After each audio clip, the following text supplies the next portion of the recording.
Welcome to Chinese Novel Audiobook. Chapter 41 No Choice. The rocks fell to the ground, and the shock wave carried the gravel and smoke. The passageway to the outside world. Orlando threw himself forward desperately and rolled to the ground, narrowly escaping another injury. Catherine. He stood up and roared at Catherine. Willard and the thin wizard on the side also looked gloomy. When they looked back, they clearly saw Catherine knocking down the rock at the top of the passage. Seeing that they had successfully escaped, Catherine frowned slightly and turned her eyes. Orlando was so angry that he waved his right hand and stabbed Catherine directly with an earthen cone. A fireball suddenly appeared in front of Catherine, blocking the earth cone.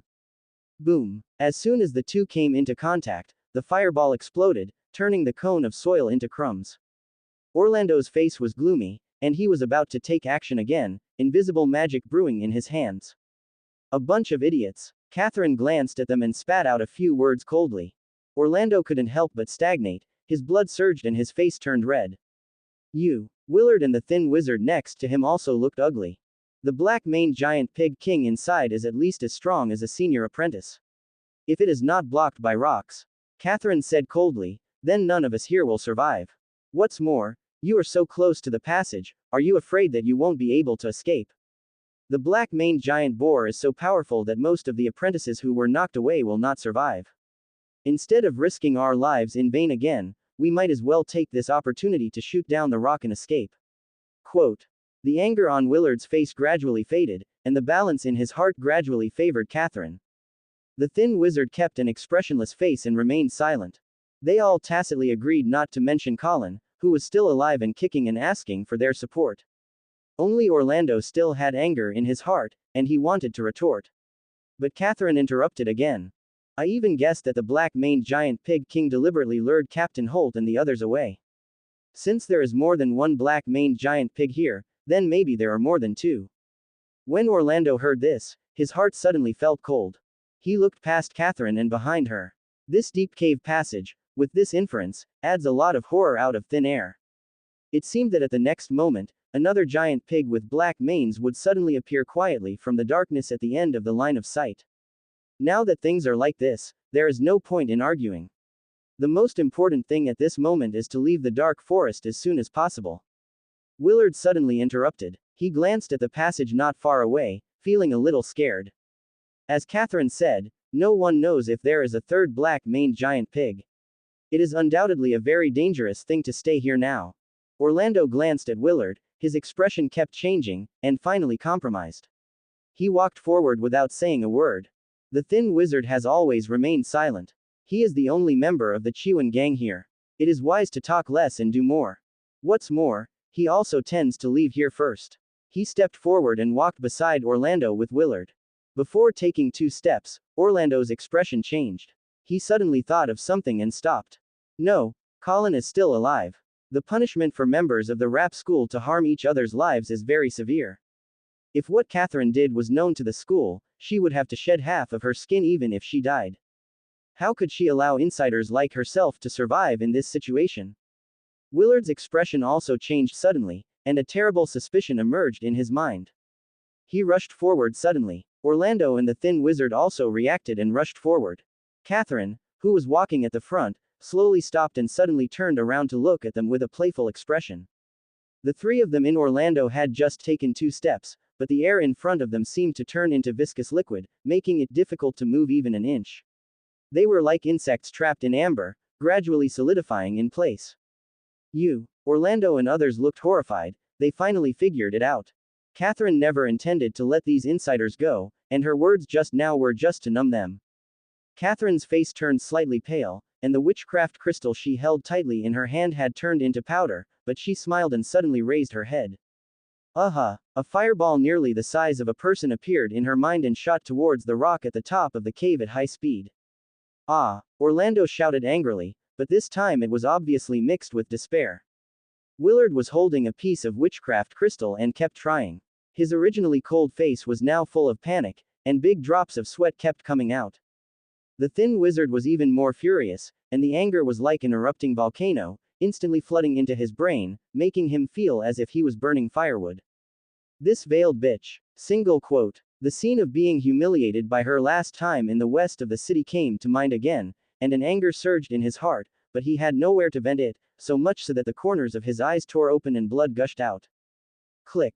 The rocks shattered, and tons of huge rocks fell rapidly under the influence of gravity. Everything is settled. Catherine withdrew her gaze, carefully gathered every last bit of powder turned into witchcraft crystal into her hand, and put it away. Leave no trace behind. As for knocking down rocks, she mainly relied on the shock wave from the fireball explosion, which would not leave any obvious traces. She sighed, feeling a little distressed. At this point, all the cards she had gained from her early adventures had been exhausted. But everything was worth it. The black-maned giant boar was extremely fast. Only by restraining it with rocks could she be sure to escape successfully. Otherwise, even if someone is attracted, it won't be delayed for too long. With its speed, the black-maned giant pig can kill them one by one as they run out of the dark forest. This is the safest thing to do for her. As for other people, they are not under her consideration at all. The only pity is that Orlando and others were not buried together. However, she also expected it and prepared a response plan. After all, she was not stupid enough to let these insiders live. The masked bitch. The noisy voice came again. The thin wizard in the distance was still cursing her angrily, his tone was ferocious, as if he was tearing out his throat. But she didn't care. The rock was about to fall on him. These cries were just his useless struggles before death, just some noise. Although she has a bad temper, she will not lose her temper with a dying person. But the next second, there was a sudden warning in her heart. Tang! Dazzling firelight rose from her body, forming a dense halo. But everything was calm, as if nothing happened. Catherine raised her eyes and looked at the three thin wizards who were about to be buried by the rocks in the distance. The moment before the rock touched the ground and crushed the three thin wizards. Her pupils shrank slightly. It was as if he had seen something incredible. Boom! The shock wave came and smoke and dust flew everywhere, but Catherine froze in place. The scene just now appeared in her mind. Orlando and Willard had given up struggling and just looked at the huge rock falling above their heads with despair on their faces. But the thin wizard, the deacon of the Chi gang who had no sense of existence from beginning to end, whose face she couldn't even remember now, looked at her with a look of resentment, which was extremely strange. His eyes emitted a sickening green light, and the flesh and blood on his body seemed to be surging with life, like ocean waves, waves of flesh and blood. The skin was chapped, and yellow fat mixed with flesh and blood shrouded in black light kept rolling. Under this inhuman torture, the thin wizard's face was strangely calm. He stared at Catherine, his lips moved, and he said something silently. I curse you. In the smoke, Catherine repeated the thin wizard's mouth and murmured. At this time, the mountain rock had completely collapsed, and after the huge collision, the world fell into an eerie silence. In the long cave passage, it seemed that the only sound was her own breathing. Catherine couldn't help but shudder, and the burning flames around her couldn't bring her any warmth. Evil God. She came to a conclusion almost immediately. The final performance of the thin wizard was obviously a typical sacrifice, and a sacrifice to the evil god. An uncomfortable feeling suddenly came over me. Crazy. She cursed in a low voice. She had no idea that the thin wizard would be so extreme that he would sacrifice himself to the evil god to curse her. And, he was actually able to successfully sacrifice himself. Could he have always been a cultist? The uncomfortable feeling coming from the body became more and more intense. She lowered her head and examined herself. The soft and smooth arms, the worm-like fingers, the body covered with pustules, yes, everything is normal. Single quote. Catherine's frown relaxed, it seemed that she was just overthinking. How can it be so easy to communicate with the evil god to curse? She felt relieved, squirmed the tentacles under her body, and crawled out of the cave, making a rustling sound. The pale moonlight shone in from outside the cave, drawing a strange snake-like shadow behind her. The closer you get to the entrance of the cave, the shorter the shadow becomes. If you look closely, you can see that the strange shadow is slowly shaking and twisting, and soon, it gradually returns to a normal human-shaped black shadow. Ta-ta. Normal footsteps also suddenly sounded, replacing the rustling squirming sounds before. Catherine walked out of the cave and stopped near the entrance, unaware. She carefully identified her surroundings, and after finding the direction, she immediately stepped forward with her normal strong legs and ran forward quickly.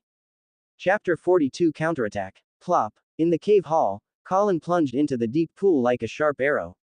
Roar! The giant pig king with black mane followed closely behind, his huge body rushed into the pool, causing high splashes of water. But soon, it stopped. The water pool in the cave hall is in the shape of a long and narrow oval. Although it is not big, only a dozen meters wide, it is very deep. After just a few steps, it felt like it was almost submerged in the water. Although its huge size gives it great strength, it also makes it poor at swimming. But it was not in a hurry, standing beside the tan and observing carefully. Underwater. Colin looked pale. The water in the pool was freezing cold, but not as cold as his heart. This is already the second time he has entered the water, and he doesn't know how long he can take a short break this time. It stands to reason that the Great Knight's physical fitness can allow him to hold his breath underwater for half an hour. But the giant pig king with black manes has extraordinary eyesight. It usually doesn't take long to find him in the pool, and then use that fast collision move, like a torpedo, to hit him hard in the water. Colin took advantage of this brief respite to circle the pool again. During the previous constant chase, he had been trying to find if there was any other way out of the cave hall. I have searched the cave hall several times and the water pool for the second time, but I haven't found any trace of a way out. The entire cave hall is like a closed coliseum. Colin felt his remaining magic power, and his heart sank. In the normal state of the black-maned giant pig king, he can usually avoid impacts or bites by relying on his reactions. But when its body is covered with dark red patterns, the speed of the black-maned giant pig king will suddenly increase, and the increase will be huge. Colin has not managed to dodge this kind of increased impact so far. Powerful speed brings powerful kinetic energy. If it weren't for his own three-layer defense, which protected him like a steel beam, he would have followed in the footsteps of the Shi Yuan gang's apprentices. How could it be like this now? Even though he was embarrassed every time, he only suffered minor injuries. But this situation is only temporary. Under the extraordinary collision of the black-maned giant boar king, his magic power was rapidly consumed, and now only 15% is left at most. Already in a real desperate situation, Colin gritted his teeth. He hadn't given up yet. Although I have now looked for the waterhole for the second time. But in fact, without the illumination of the light spell, the cave is now completely dark, and it is even more difficult to see under the water. So it was normal that he searched in the dark for the first time and found nothing. But he firmly believed there would always be a way out of the pool. Before jumping into the pool, he had carefully observed it. The water in the pool is clear and does not look like stagnant water. Instead of stagnant water, it means there may be connecting channels. This may be the only chance of survival. Roar. The roar of the black-maned giant pig king was slightly distorted from the air into the water. Wah wah. It kept stirring the pond water, and the pond water that was originally relatively clear at the edge of the pond was now turbid. Colin pondered for a moment, moved his arms, and changed direction. Then he kicked off his legs and swam deeper into the pool.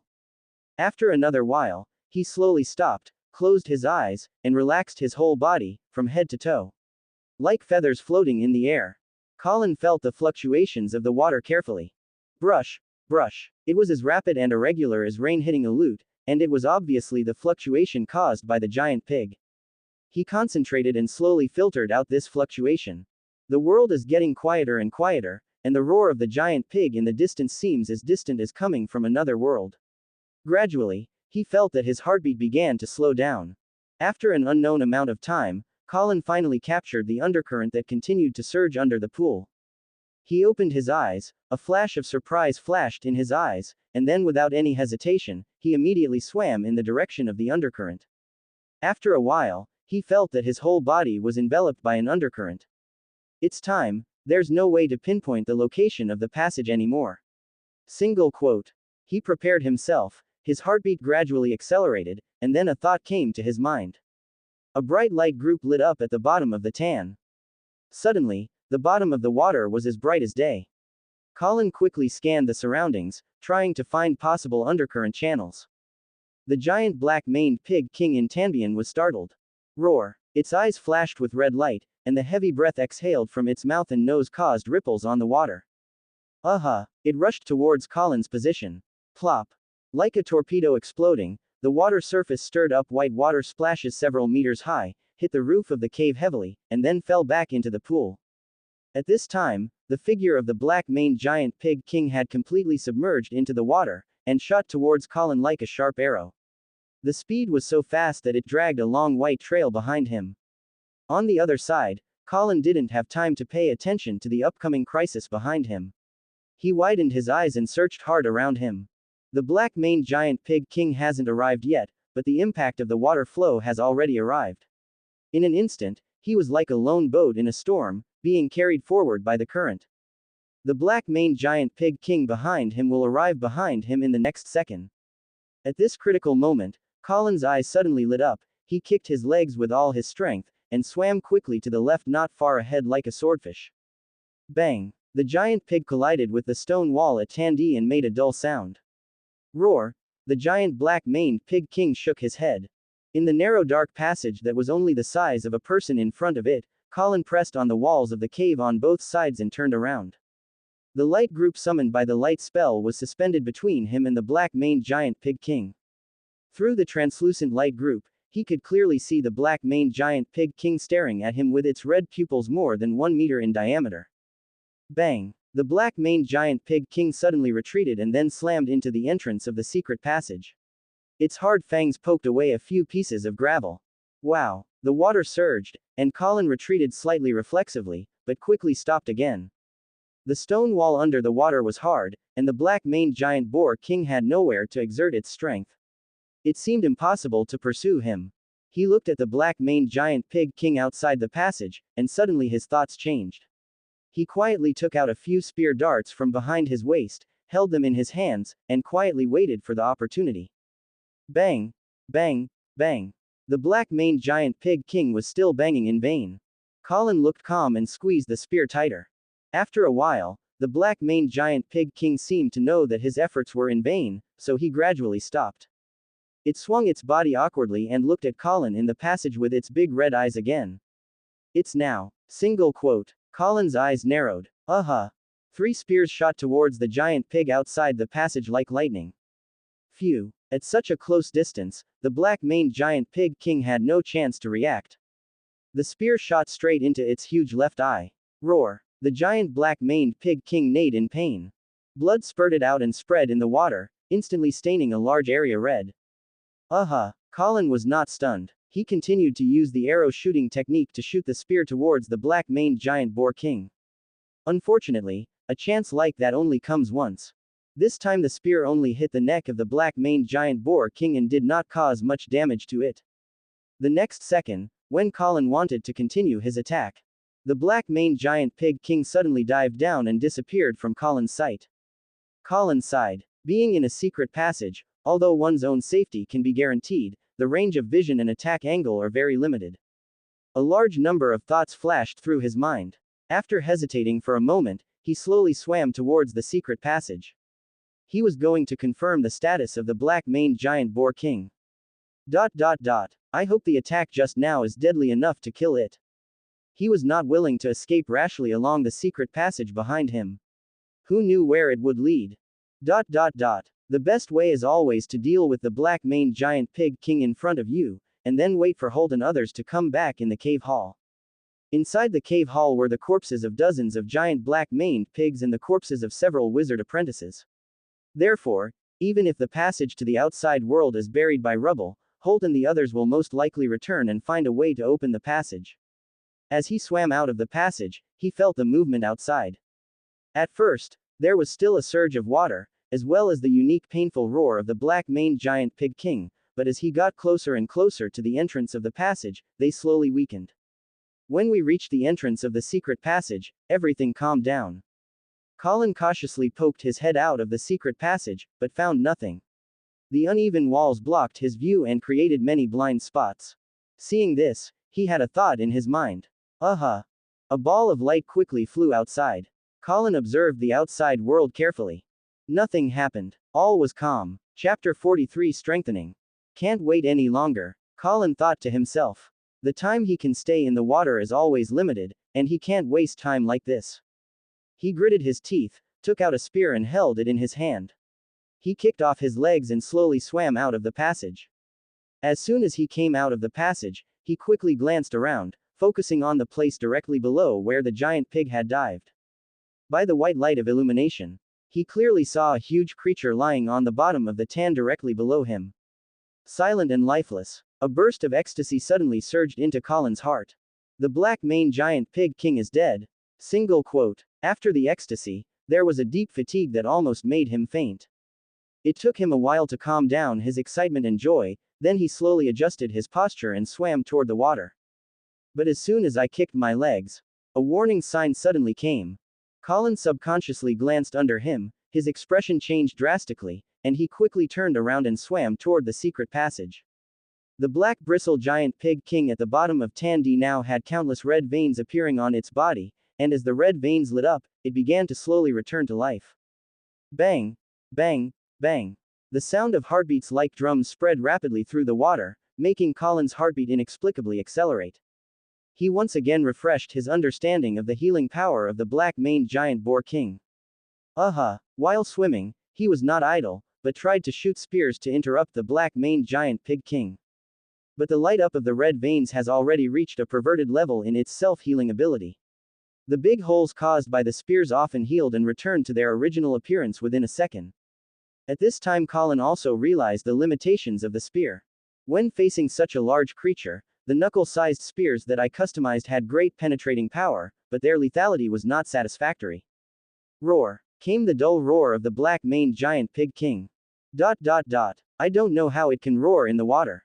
But no matter what, he has no time to think about this anymore. Wow! The impact of water suddenly came from beneath me. The secret passage was right in front of him. Colin kicked his legs violently. In the end, he passed by the black-maned giant boar king and almost returned to the secret passage again. Bang! Bang! Bang! Colin touched the stone wall of the secret passage, his heart beating violently. He turned around and looked back. Although he was one-eyed, he was still full of vigor and vigor. He sighed slightly in his heart. Then he no longer hesitated, turned around and swam deeper into the passage. The passage under the pool is deep and narrow, the rock walls on both sides have strange erosion patterns, and the water in the pool is freezing cold. Colin rode his strong arms, maintained a constant speed, and swam forward with all his strength. Even with the white light of the light spell, the bottom of the passage ahead is still not visible. At the end of his vision, there was always only darkness. Colin calmed down and tried to force himself not to think too much. At this time, what you fear most is often not the danger from the outside world, but your own inner collapse. When a person reaches a desperate situation, the difficulties and obstacles he encounters are actually not terrible. What is truly terrible is the loss of hope. There is not much magic left, and there are no conditions in the water to restore it. With a thought, Colin slightly reduced the strength of the steel armor and Hope's defensive force field. Although since he went to Tan, he has not seen any living creature in the water except the giant black-maned pig. But no one can be sure that there is no danger ahead. While taking into account basic defense, you still have to retain some magic power to deal with sudden crises. Just as he was thinking this, the passage in front of him suddenly became narrower. It suddenly shrunk from its original diameter of more than 1 meter to only about 70 centimeters. Colin's heart sank, and he gritted his teeth and continued swimming forward. The narrow space prevented him from spreading his arms, so he could only rely on his feet to kick forward. After another while, Colin gradually stopped. It's not that he has no physical strength, it's that there is no way ahead. Under the white light of the lighting technique, the entire wall at the end of the passage ahead was solid and clearly visible. Colin couldn't help but feel a sense of despair. But soon, he gritted his teeth again, and the clear outline of his masseter muscles appeared on his face. An inexplicable anger suddenly surged into my heart. He will never give up before the end. He continued to swim forward and came to the wall. At this time, wow, the sound of water suddenly came from behind. In this deep passage, something was swimming towards him. Colin's expression froze, and he quickly turned over and squeezed the spear in his hand, ready for battle. After a while, with the white light of the light spell, Colin could clearly see the appearance of the incoming creature. In the wider passage behind him, a fish-like snake-like monster with a smooth white body and a large ring-shaped mouth appeared on its head. The body is about 1 meter thick, and it seems that it cannot fit into the narrower passage on his side. As he expected, the monster got stuck where the passage narrowed. Hiss! It opened its layered ring-shaped mouth and roared silently. Colin seized the opportunity and fired several spears at it. Phew! Hiss! The metal spear hit, and the monster let out a silent scream of pain. Immediately afterwards, a ball of yellow-green colloid filling the entire passage suddenly shot towards him. There was no way to avoid the narrow passage. Colin's eyes narrowed and he increased the output of defensive witchcraft. The yellow-green gel quickly swallowed him up, causing the aura of defense against witchcraft to waver. Then it continues to move under the action of kinetic energy and comes into contact with the stone wall behind it. Just made contact. Laugh. The sound of violent corrosion suddenly sounded. The stone wall behind him and the passage wall in contact with the gel were dissolving rapidly. Seeing this, Colin couldn't help but increase the output of defensive witchcraft. At the same time, he moved slightly to escape the range of the yellow-green gel. Thanks to Hope's defensive force field, he did not have direct contact with the yellow-green colloid, but the amazing corrosiveness still shocked him. As he moved, he turned his head slightly and looked at a circle of passages, which were covered with strange erosion patterns. Perhaps this passage was opened by this monster. Single quote. He silently speculated in his mind, but didn't listen in his hand. He took out his spear and shot at the monster again. Hiss. The monster's roar sounded again, but unfortunately it was limited by the width of the passage and could not directly contact Colin. A larger ball of yellow-green colloid than before spurted out of its mouth. Like a sharp file, wherever it flew, the passage suddenly widened. Colin's expression changed, he raised the spear and continued to shoot at the monster. At this time, click, there was the sound of the stone wall collapsing behind him. Then the water surged, as if some obstruction had been opened. No way. Single quote. Colin's eyes lit up and he quickly looked back.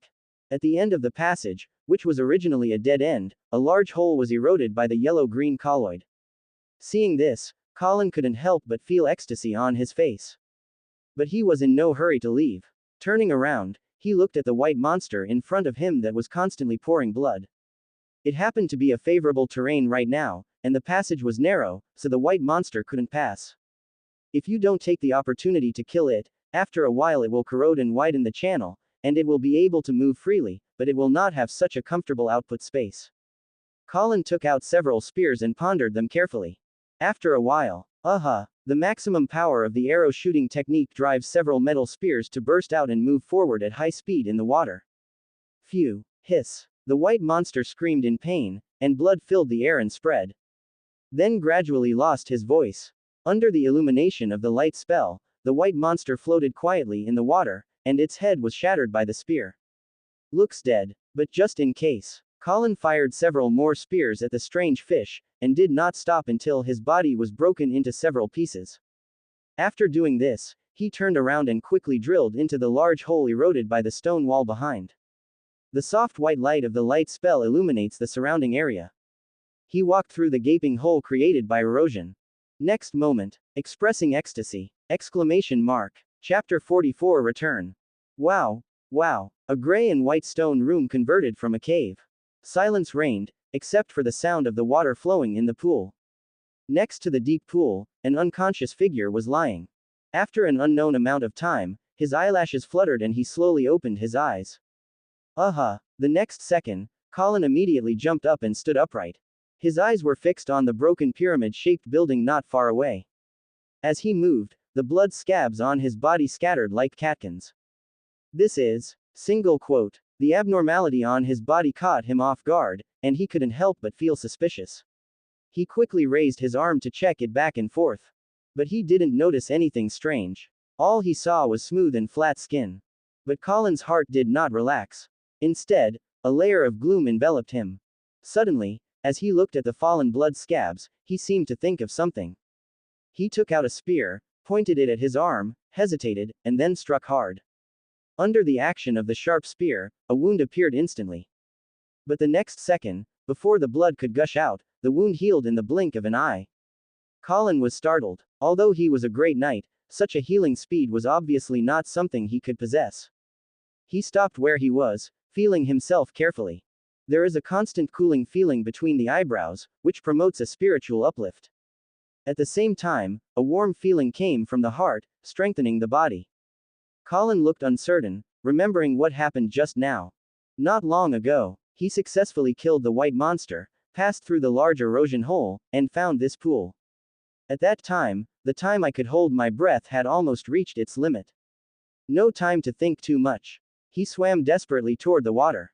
After emerging from the water, what we saw was the current stone chamber that should have been transformed from a cave. And the pyramid-shaped stone platform standing alone in the middle. After setting foot on Tanbian, he just took a slight step. In an instant, an invisible repulsive force suddenly came from the pyramid-shaped stone platform as the center. With a swish, he was pushed back into the pool. Amidst the splashing sound of falling water, he heard the crunching sound of the pyramid-shaped stone platform collapsing. Following the sound, a golden four-leaf clover appeared in the broken pyramid. Then a burst of strange fragrance suddenly reached the tip of my nose. Suddenly, an indescribable hunger came from every cell in the body. It's as if the soul is hungry.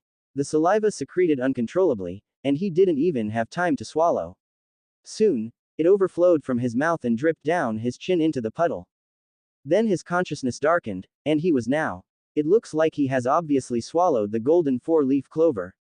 Colin recovered his thoughts. There is no trace left of the fresh wound on his arm. But the strange feeling coming from the center of his eyebrows and heart continued. This was obviously brought about by the golden four-leaf clover that was originally hidden in the broken pyramid stone platform not far ahead.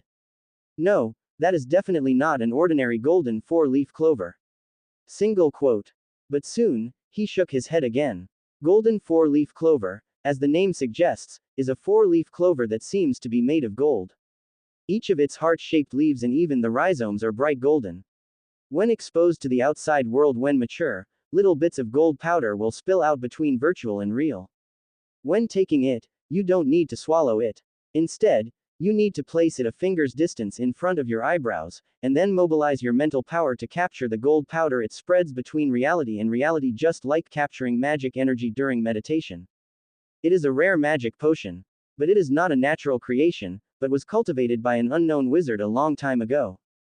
Therefore, unlike naturally bred exotic flowers and exotic herbs, they may have various side effects or strict taboos. Golden four-leaf clover does not have any side effects or contraindications. The only drawback may be that it is only effective for formal wizards and below. But this flaw is not worth mentioning compared to its effect. Its effect is also very simple, there is only one. That is strengthening the soul.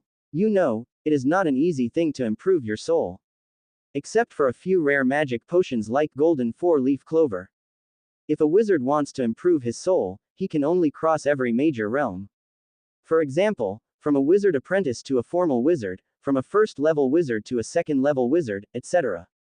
Only then can you get a strengthening promotion. Of course, every soul improvement brought by advancement is a qualitative leap, and the effect of the golden four-leaf clover is not that powerful. But not too weak. What if he took the real golden four-leaf clover? Then, the fastest is 1 week, and the latest is 2 weeks, until golden clover is completely absorbed. At that time, not only will his wizard qualifications be upgraded from at least the 4th level to the 3rd level, but even to the 2nd level. And with the strength of his soul, he may become the first person on the island besides the Lap wizard. After Colin recalled what he had learned about the golden four-leaf clover, he couldn't help but shake his head. What if he took the real golden four-leaf clover? So where does this strange energy in the heart come from? There is also the powerful self-healing ability brought by the energy in the heart. Sighing slightly in his heart, he shook the useless doubts out of his mind and slowly approached the pyramid stone platform. No matter how, the sense of strengthening coming from the body and soul was not deceptive, and nothing strange appeared on the gold paper. Optimistically speaking, maybe the golden four-leaf clover is an enhanced and improved version. After all, this looks like a place dedicated to cultivating that peculiar golden four-leaf plant. The broken pyramid stone platform was obviously a special device used for cultivation. He gradually approached the broken pyramid stone platform. The pyramid stone platform is about 3 meters high and made of gray stones. It is now broken in the middle. The gray stones look very ordinary, with no special textures or special symbols. Thinking of this, the same question came to his mind again. Where exactly is this place? Single quote. He gradually stopped and stood on the edge of the stone platform, looking up and around. It is surrounded by smooth walls and there is no exit in sight.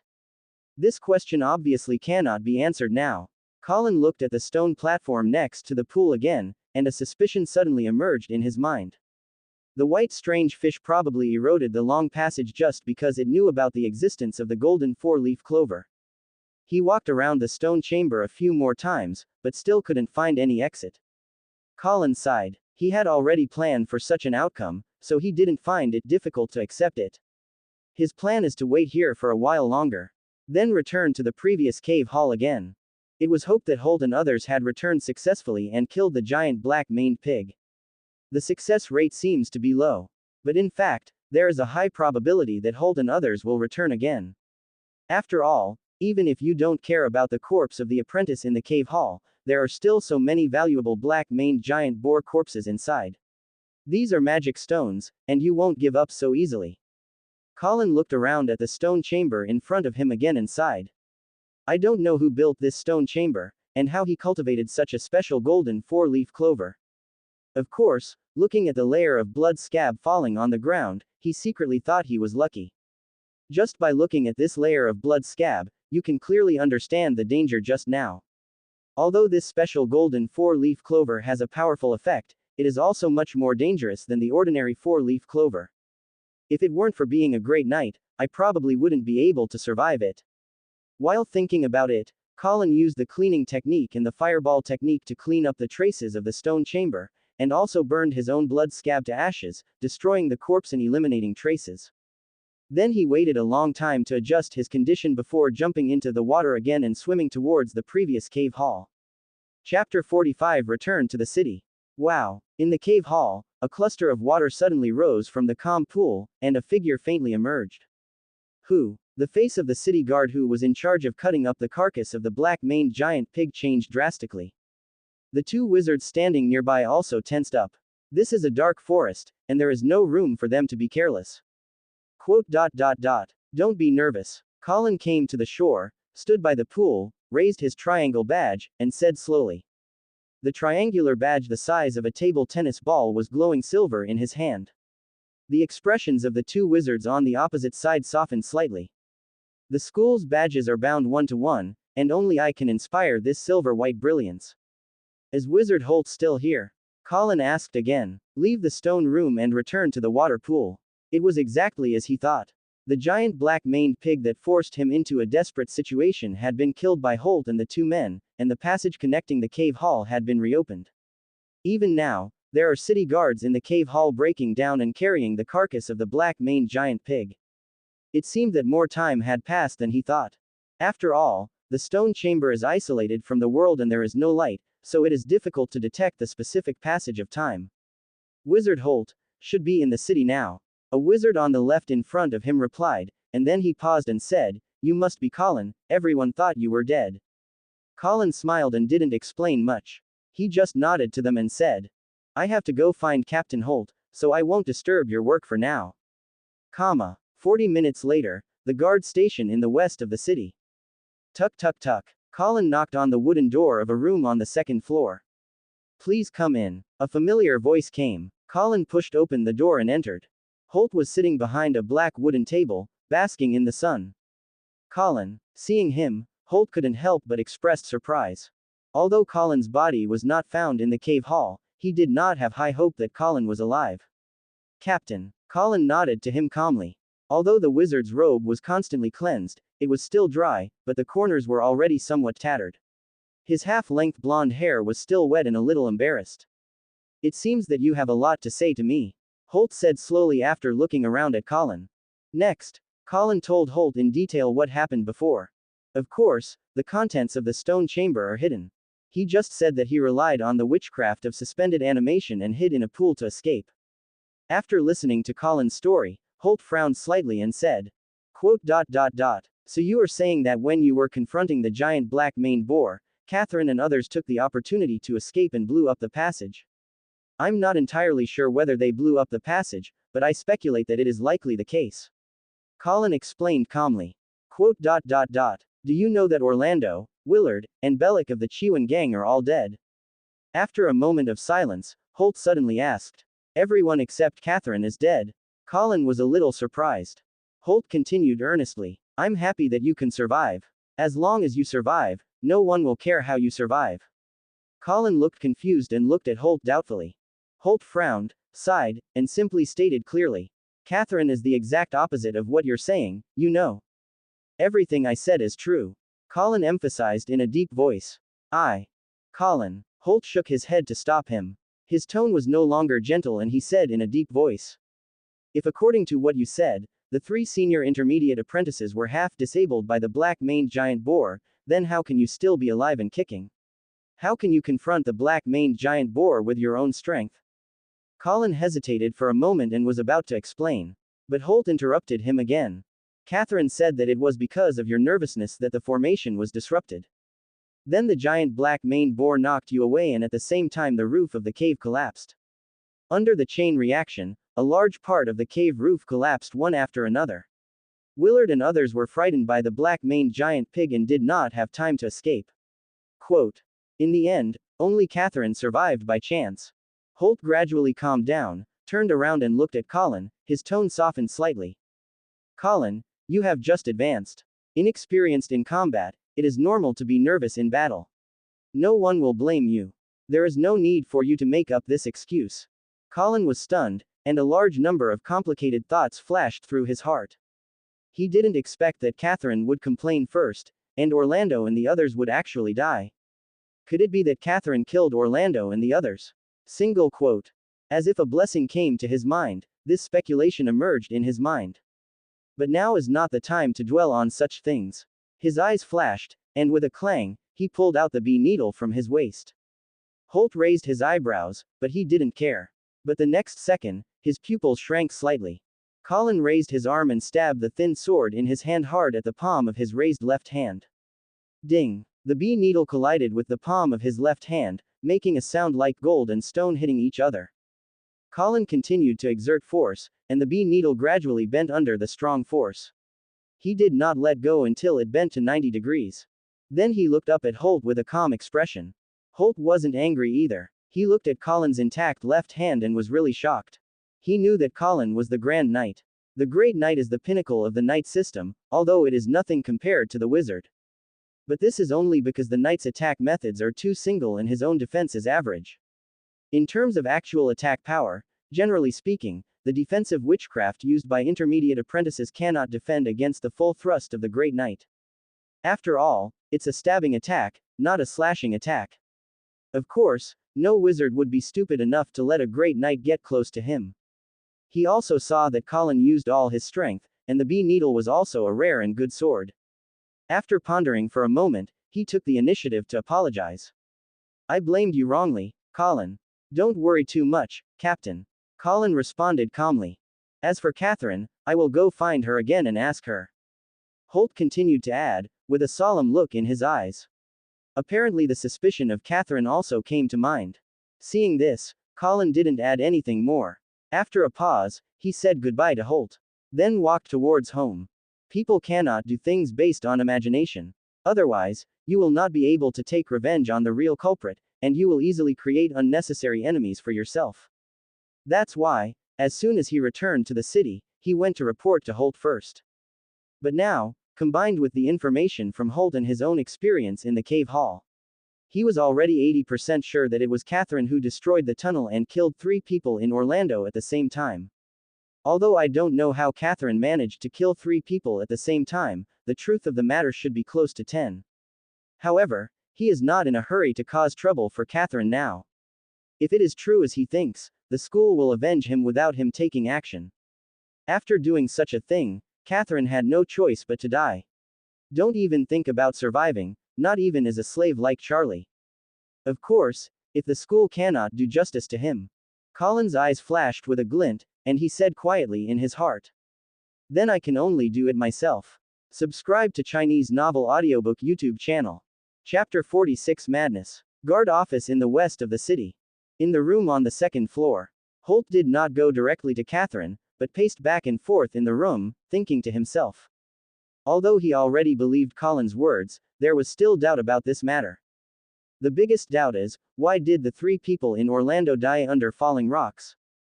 According to Colin, it was most likely Catherine who did it. But if she did, how did she do it? You know, This is much harder than killing the three of them directly. If he does it, it doesn't matter. But it is a bit unbelievable that Catherine, who is also an intermediate wizard apprentice, wants the three Orlandos to die under falling rocks. Maybe Colin wasn't telling the truth either. Single quote. After thinking for a long time, he secretly speculated. If so, everything would be clear. After all, people are self-interested, and it is normal for their words to be biased towards their own side. However, all this is just speculation now and the actual situation needs further investigation. On the other side, Colin was walking on the road, walking a little hastily. I don't know how my family is doing after being away for so long. Single quote. He couldn't wait to get back to his own yard. Of course, the main reason was because he was hungry. When I set out for the dark forest before, I originally brought dry food made by Renee, but later I couldn't eat it because it was soaked in water.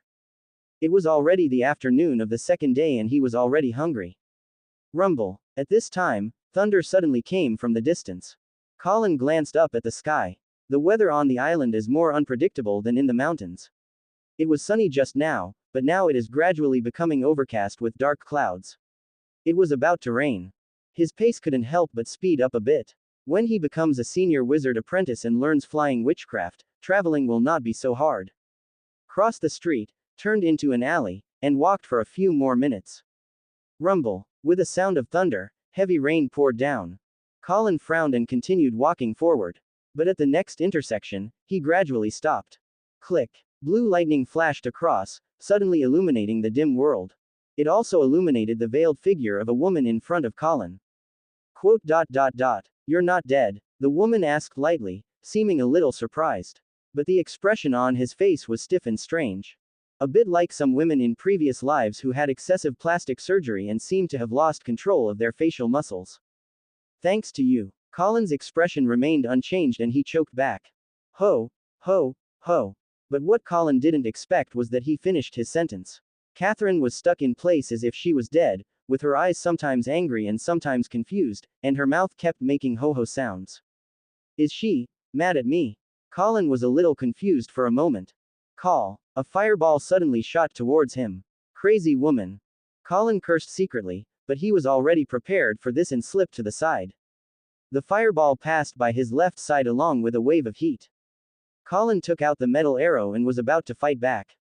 Boom. But he was caught off guard and suffered a heavy blow from behind. After the fireball, which was the size of a human head, passed by him, it turned a corner and hit him again. Ahem. Catherine coughed violently, and her eyes regained some clarity. After returning to the city, she gradually discovered something strange about herself. She really didn't expect that Shi Yuan's final curse on Bellet would be so vicious. Her condition is getting worse and worse, and now she seems to be unable to bear it anymore. Laugh. There was an undetectable sound in the air. Then there was a pop, and a hole the size of a fist was suddenly blown out of Catherine's abdomen. Ding. The metal arrow remained unabated and stabbed into the stone wall behind her. Puff. Catherine spat out a mouthful of blood, looked down at her wounds, and then looked back at Colin not far away with a look of disbelief. You must know that she didn't hold back just now. Even if she couldn't kill him with one blow, she shouldn't be injured at all. But she had no time to think about it. The serious injuries on his body have broken the temporary balance in the body. Buzz. A strange anger rushed straight into the brain with a manic whisper. The clarity in Catherine's eyes disappeared instantly, replaced by endless madness and anger. Tang. Dazzling firelight rose from her body, forming a dense halo. The heavy rain was pouring down, but it was unable to extinguish the seemingly thin layer of orange fire. Instead, it was instantly evaporated and dispersed into a circle of white mist. Laugh. At this time, if your hearing is strong enough, you can hear several slight sounds suddenly coming from the air under the cover of the rain. Gray-black spears formed a net in the air and shot toward Catherine one after another. Laugh. The spear successfully passed through the dense circle of orange fire outside Catherine's body, but it had melted into molten iron and was no longer hard. The corresponding penetration power had also decreased. It was blocked by the inner defense and did not cause much damage. Although it has become very hot, for an expert like Catherine who plays with fire, this temperature is obviously nothing. Colin frowned, but quickly opened it, and his pupils shrank. Through the dim light of the fire, he noticed a creepy change in Catherine. Tisk. At a street corner behind Colin, a wizard in black robes made a tut through the rain. He turned to his companion next to him and said, "It seems that Berkeley was indeed killed by her, curse of flesh and blood. I don't know what this woman did to make Berkeley willing to endure such pain and curse her. No matter what we did, we should go wipe Berkeley's butt now. If the guards come later, it won't end well." The companion next to him responded calmly. "Why are you so anxious? It's raining heavily now. Who will be patrolling outside? That woman's curse is about to break out. That scene is rare to see. Aha, here it comes." His companion looked disgusted, but reluctantly looked away. Through the rain, everything became hazy. Puff. Even Catherine swelled into a huge dark red tumor, and finally exploded and splashed under the curse of flesh and blood. "It looks more like a blooming bloody firework. Quote. It's so beautiful," the black-robed wizard said, intoxicated. Quote. Quote. "Let's go, hurry up and deal with that kid, things will change later." "You are just two." The black-robed wizard was about to say something sarcastic, but his voice was stuck in his throat. In the rain curtain not far away, a figure was flying towards him in the rain. Chapter 47 Peeping. Click. Blue and white lightning flashed across the sky. Colin. Holt braved the wind and rain and fell from the sky with a solemn expression. He looked at Colin carefully and breathed a sigh of relief when he saw that he didn't look like anything was wrong. "Are you okay?" But he still asked. "No." Colin shook his head, looking very pale. The rain wet his hair and fell down his fair face, making him look a little haggard. He glanced at the puddle of yellow, white and red minced meat in front of him again, and felt sick in his heart. There were actually some tentacles in the minced meat that were trembling constantly, as if they were still alive. This is all that remains of Catherine. Just now, when he was still thinking about how to break through Catherine's defense, he found that she suddenly changed her appearance. Catherine's whole body was like a ball filled with air, and her dark red skin was like a toad, with countless yellowish pustules emerging. Of course, what shocked Colin the most was that for some reason, she had countless smooth tentacles that were either thick, long or thin. Then, there was a bang, blood and flesh flying. "Don't look over there, pay attention to your mental state," Holt reminded. Colin's inspiration is high, but his soul is not strong, and he is most easily contaminated by such weird things. He still remembered the way he was stupefied by the radiation he accidentally leaked when he first met Colin. When Colin heard this, his heart trembled, and he nodded with some fear. In this world, many things are best left unseen. He has heard too many examples of such contamination. But soon, he changed his mind and realized that he had actually watched it many times, and he didn't feel anything other than nausea. But he has not forgotten the fact that he was stupefied by the radiation that Holt slightly leaked. It seems that this is also the result of the golden four-leaf clover, he speculated secretly. Then he raised his head and asked Hall suspiciously, "Captain, why are you here suddenly?" Holt opened his mouth to explain. "Not long after you left, I went to find Catherine, but when I arrived at Catherine's residence, I found no one alive. Moreover, detecting evil also shows that there is a strong aura of evil there." Quote. "So I followed the evil aura and chased her all the way, and I happened to see Catherine turned into a pool of flesh and blood. This is probably the evil god's pollution." Holt looked solemn, then patted Colin on the shoulder and sighed. "Fortunately, you're fine. I was negligent this time and didn't notice anything strange about Catherine." He was really apologetic. A lot of people had died this time. If Colin died due to his negligence, even if I won't be severely punished, I will feel a little sorry. And once again, he felt foolish for his previous narrow judgment. "When did my thinking become so fixed?" Single quote. "This is not the first time this has happened. Why couldn't Catherine let the 3 Orlandos die in a falling rock? Why didn't Colin tell the whole truth?" Single quote. "Don't underestimate others," he secretly warned in his heart. Judging from the traces of battle seen at the scene, whether it was Catherine or Colin, they were all much stronger than he imagined. Especially polluters like Catherine, who are usually either very weak or very strong due to the blessing of strange pollution. Catherine is obviously the strong type, and Colin, who can fight her and remain intact, is certainly not a weakling. Aren't there such examples in the past? During his third-class apprenticeship, he spent too much time practicing witchcraft, which led to a slow improvement in his realm. But once advanced, the strength is usually very strong. He also thought about Colin's extraordinarily powerful defensive witchcraft. Perhaps it was because of Colin's practice of this witchcraft that he was promoted so late. Holt understood clearly. He glanced at Colin next to him and said, "If you have nothing to do, go back first. This matter involves the evil god, and I have to report it to Wizard Lapu." Yes. Colin nodded solemnly, raised his feet slightly and took a step to the side. Heavy rain poured down, and the gathered rain scattered Catherine's remains, and blood spread to his feet. Holt also noticed it. He frowned and thought. The scattered blood of the wreckage was immediately covered by a semicircular transparent shield. The water flowing from the ground and the rain from the sky are blocked out. After doing this, he continued to urge Colin. "Okay, go back and rest quickly. Well, remember to come to the west of the city to be on duty at night." "Yes, I need to work hard recently. After all, 7 second-class apprentices died, and the manpower on the night watch in the west of the city is very tight." Holt explained and comforted, and then said, "This situation should not last long.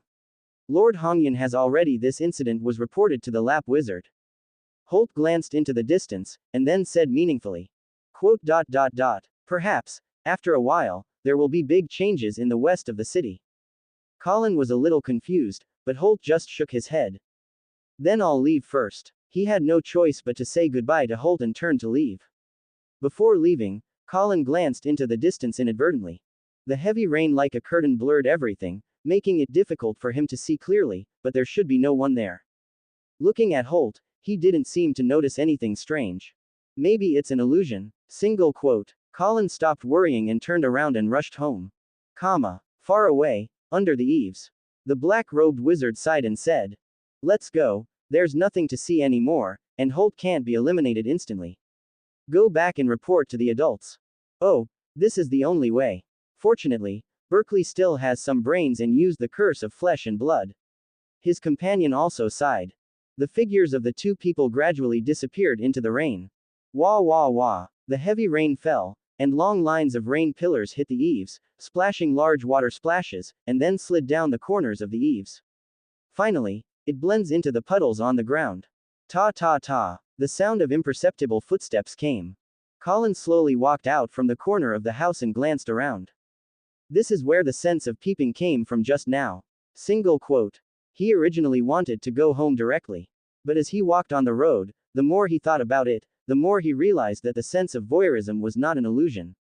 The golden four-leaf clover gave him extremely keen perception. Even if Holt didn't seem to notice, he shouldn't doubt his own perception. Because logically speaking, his current perception may be stronger than Holt, so it is normal to be sharper than him. So he turned a corner and prepared to investigate. Just in case, he secretly took a peek in the distance and found no one before walking over. Now it seems that there are no traces here, perhaps there were some before and they were destroyed by the heavy rain. But it's more likely that what was just peeking out here was just an ordinary passerby. He looked around carefully and found nothing, so he stopped thinking about it. However, just in case, he still planned to mention it to Captain Holt later. Chapter 48 Talent. By the time we got home, the rain had stopped. The iron-clad door was unlocked, so Colin pushed it open and walked in. The yard didn't change much from before, except that the stable on the right was empty, and I didn't know where Arthur had gone. On the lawn to the left, Demi is treading water. When she saw Colin, she was slightly stunned. The next second, he quickly ran towards the main building on his short legs. "Sister. The master is back," shouted I. The greeting Colin was about to say was suppressed, and he couldn't help but touch his nose. Soon, the door to the main building was opened, revealing Renee's figure. "Master?" she asked, looking at Colin with a surprised look on his face. "Yes." Colin nodded and asked as he walked into the main building, "Where is Arthur?" Renee led little Demi and followed behind him and replied, "Master, he is waiting for you at the west gate of the city." "How long have you been there?" Colin paused slightly. "I just went there not long ago. He came back for lunch before." Colin nodded, but he didn't expect that he would miss Arthur. "I want to take a shower. Is there any hot water?" "Yes, master. Not bad," Colin praised with satisfaction. Although he has a cleaning technique, he occasionally takes a bath after returning from work, just to enjoy it. Renee was not sure which day he would want to take a bath, so she usually prepared hot water every day. But it was already afternoon, and Renee was prepared to have hot water, which was considered thoughtful. After arriving at the bathroom of the master bedroom on the second floor, Colin waited for a long time before he saw Renee coming up with a basin of hot water with some difficulty. Every time she took a bath, Renee would go up and down the stairs 5 times to get enough hot water. Perhaps she can learn solar breathing. Single quote. Colin couldn't help but think that although he was only responsible for taking care of him, but in this world without the aid of various electrical appliances, these tasks are still not easy. If Renee could become a knight, at least it would be more efficient to carry him the bathwater next time. He slowly stepped into the tub and sighed comfortably. However, these are things that will happen later, and now he has no time to teach Renee to practice. After taking a bath, Colin walked out of the bathroom. On the wooden table outside, Renee had laid out a sumptuous, steaming meal for him. Colin sat down and feasted. Compared with when he was under the wizard's leadership, his quality of life now can be said to have been greatly improved. After eating for a while, he suddenly turned to Renee and ordered, "Renee, please wait and call Arthur back. I have to go on duty tonight." "Okay, master." Renee nodded. After dinner, he told Renee not to disturb him, and then went to the basement alone. Lock the iron door from the basement to the first floor. With a thought in his mind, he breathed out the golden paper. Name: Colin Leonard. Level: Intermediate Wizard Apprentice, 3/100, Grand Knight, 3/100. Meditation Method: Apprenticeship Circle Meditation Method I, 39/100, Solar Breathing Method I, 80/100. Witchcraft: 0 level Magic. Slightly, 0 level Wizardry. Steel Armor I, 10/100, Arrow I, 11/100, Secondary High Temperature Tolerance, 43/100, Hope's Defense Field, 45/100, Fireball, 49/100, Detect Evil, 31/100, Purify Evil Energy, 26/100. Skill: Elementary Witchcraft Crystal Production. Break Limit Point: 0. Colin scanned it carefully from beginning to end, and there was nothing strange about the gold paper. The wizard level has finally increased by 1 point. According to this calculation, the cultivation speed will probably increase a little in 20 days. But this was only the speed before. Now that he has been transformed by Golden Clover, his cultivation speed will most likely change. Colin glanced at the gold paper again. For some reason, he always felt something strange in his heart. He followed the feeling in his heart. I saw a new line of characters quietly appearing behind the meditation method column on the gold paper.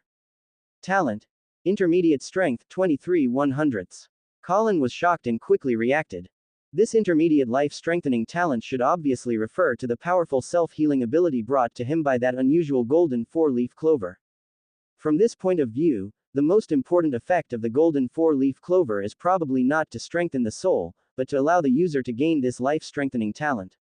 Moreover, the energy in the heart has not been completely digested yet. Thinking about it, if it is completely digested later, the intermediate life-strengthening effect may not be the final effect. Of course, what surprised him the most was, the intermediate talent on gold paper is the same as other witchcraft or meditation methods, and there is progress behind it. This undoubtedly means that intermediate level strong life can also be forced to improve through practice, and after reaching the limit, you can also break the limit through the limit breaking point. But, how should we exercise this talent? A trace of doubt arose in Colin's heart, and he inexplicably thought of his ability to heal himself quickly. Could it be that we need to practice in the form of breaking and then standing? Single quote. Once such thoughts surfaced, they were out of control. Clang. After hesitating for a while, he resolutely pulled out the bee needle from his waist. He endured the pain and severely cut his arm. The blood solidified instantly before it spilled out, and then the wound gradually closed into a red line, and then the red line slowly disappeared. The arm returned to its intact appearance. Colin exhaled slightly and looked towards the gold paper. The progress behind the intermediate strong life has not moved at all. Maybe it's not enough practice. He wrote again and suddenly realized something was wrong. Even the flashing up pointing arrow symbol did not appear after the intermediate level of strong life progress on the gold paper. This is not normal. Due to the effect of the gold paper, no matter what witchcraft or skill it is, as long as he practices it, he will definitely make progress. Corresponding to this is the flashing up pointing arrow symbol that will appear behind the corresponding progress on the gold paper every time you practice. And this time he practiced twice, but the gold paper still didn't indicate that he had improved. It seems that the direction of practice is wrong. Single quote. After thinking for a moment, Colin put down the bee needle and started practicing a limit-breaking solar breathing technique. After completing a set of actions quickly, he looked at the gold paper again. This time, surprise flashed in his eyes. At this moment, the flashing up pointing arrow symbol appeared behind 3 items on the gold paper at the same time. In addition to the progress of the Great Night level and the progress of the once limited solar breathing technique. As he expected, a flashing up pointing arrow symbol also appeared after the talent of intermediate power. He gradually became enlightened. The basic logic of the intermediate level strong life that the golden 4-leaf clover brought to him is probably due to his strong vitality, and self-healing is only an external manifestation of it. In other words, he should practice life force. But there is obviously no special technique for this kind of vitality training. Or, in other words, the techniques that can exercise the body such as solar breathing method can more or less increase the progress of intermediate life strengthening. A smile gradually appeared on Colin's face. He looked at the time. It was already getting late, and it would be time to go on duty in a while. So I packed my clothes and left the basement. Arthur had also returned by this time. After Colin had a hasty dinner, he went on duty in the west of the city without stopping. Chapter 49 Stupid. The sun sets and the moon rises. In the wooden house on duty, Colin stood by the wooden window. It had just rained heavily in the afternoon, and the stars in the night were twinkling like diamonds, and they were as densely packed and countless as the gravel on the river bank. But not half of them were familiar to him. For some reason, he felt that tonight was more deserted than before. It seems to be an illusion, but it is not an illusion. Guarding the fields on duty is not voluntary labor, but involves the distribution of interests among different forces. Now that 7 wizards on duty have died all at once, it will be impossible to adjust and replenish manpower in time for a while. Therefore, in the long area that originally consisted of 10 wooden houses, now only he, Holt, and Mallory were left. If you sort the wooden houses from left to right from 1 to 10. As usual, he was in the 7th cabin, and Holt was in the 8th cabin to his right. Mallory was on his left, the 3rd cabin. But tonight, Holt may have a clearer understanding of his strength and wanted him to do something, so he moved a wooden house to the right. The area he was originally responsible for and the area Catherine was responsible for were assigned to Colin. So at this moment, the wooden houses on both sides are empty. However, Colin was not worried about not being able to cope with it. After all, they had almost slaughtered the giant black bristle pigs in the periphery yesterday, and there shouldn't be any more ferocious beasts attacking for a while. Ta, ta, ta. The sound of patrolling footsteps of city guards gradually came. Soon, a group of strong men in armor holding torches appeared in Colin's sight. When the captain of the city guard saw Colin, he paused slightly and bent down to salute. Colin nodded slightly. This captain is the same guard captain who gave him a gift on the first day of duty, so he looks familiar. Seeing him nod, the city guard captain continued to lead the team forward, and soon passed the wooden house on duty. Colin also left the window and walked back to the middle of the room to continue practicing. The city guards walked along the field ridges for a while, then turned left and walked into the dark fields along the fixed patrol route. The farther away they were from the cabin where the wizard was on duty, the more cautious their expressions became. Although the stars are bright tonight, the moon is dim, so it can be considered a dark moon in a high wind. I still couldn't see clearly without a torch. Walked for a while. A black shadow suddenly passed in front of them, carrying the sound of wind. Notice. The guard captain shouted sharply and took out the flare. Clang. The team members behind him unsheathed their swords one after another, looking nervous. Everyone slowly groped forward in the direction where the black shadow was running. It has not yet been determined whether it is a ferocious beast, so flares cannot be fired easily. For a moment, the whole world seemed to be quiet. The only sound left was the whirring of the flames and the nervous pounding of their heartbeats. The city guards gradually approached the black shadow. Under the light of the fire, the leading city guard could clearly see the black shadow in front of them. Damn, it turns out to be a hare. He suddenly cursed secretly, drew his bow and knocked an arrow. The wooden arrow spun out and pinned the hare to the ground accurately. The others breathed a sigh of relief when they saw this. I don't know when the new wizard will come. The archery city guard complained as he walked towards the hare. Yeah, I always feel uneasy. There are only 3 wizards in such a long area, can they take care of it? Someone agreed. Well, our place is pretty good. At least there is one wizard. There are many areas where there are no wizards on duty at all. Captain, don't you think so? The guard captain looked calm and did not answer. After the archery team members picked up the hare, they continued to lead the team forward. He didn't stop the team members from continuing to chat. After all, city guards like them risk losing their lives every day on patrol, so it is important to vent appropriately. While walking and chatting, someone suddenly asked. Actually, why did so many wizards suddenly die? Quote. I heard that there seems to be a terrifying monster appearing in the dark forest. A monster that even the wizard can't deal with. The crowd suddenly fell silent. Don't worry, that monster has been dealt with. The captain of the city guard at the front noticed the conversation and suddenly comforted him, and then added. Do you remember the giant black pig from before? Everyone nodded. This is the monster that the wizards encountered in the dark forest, it's just enlarged several times. Then he shared all the news he knew with the team members. Just after sharing, a young team member who had just joined the city guard asked in disbelief. Captain, your friend is not bragging. Is there really such a big black pig? The guard captain just smiled and said nothing. His friend personally went to the dark forest to transport the pork, so he couldn't be lying. The young team member didn't care, he just sighed. The giant black-maned pig that appeared in the field was already bigger than he imagined, but he didn't expect that there would be even bigger ones. After a while, he seemed to have thought of something and asked again.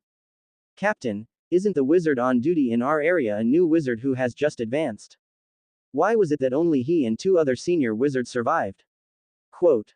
The guard captain shook his head and said, I don't know, but no matter how you survived, since you can survive, you must be exceptional.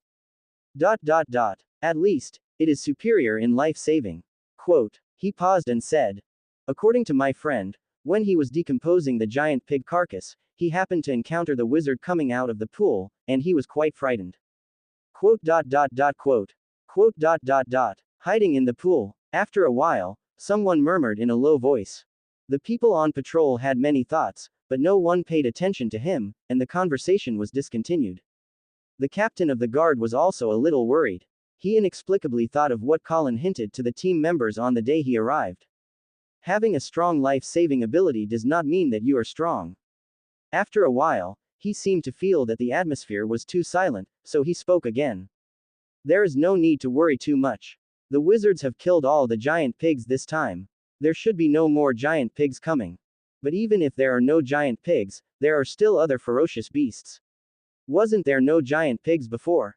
A team member retorted in a low voice. The captain of the guard also noticed the flaw in his words and remained silent for a moment. After a while, he sighed. Anyway, pay attention to safety recently.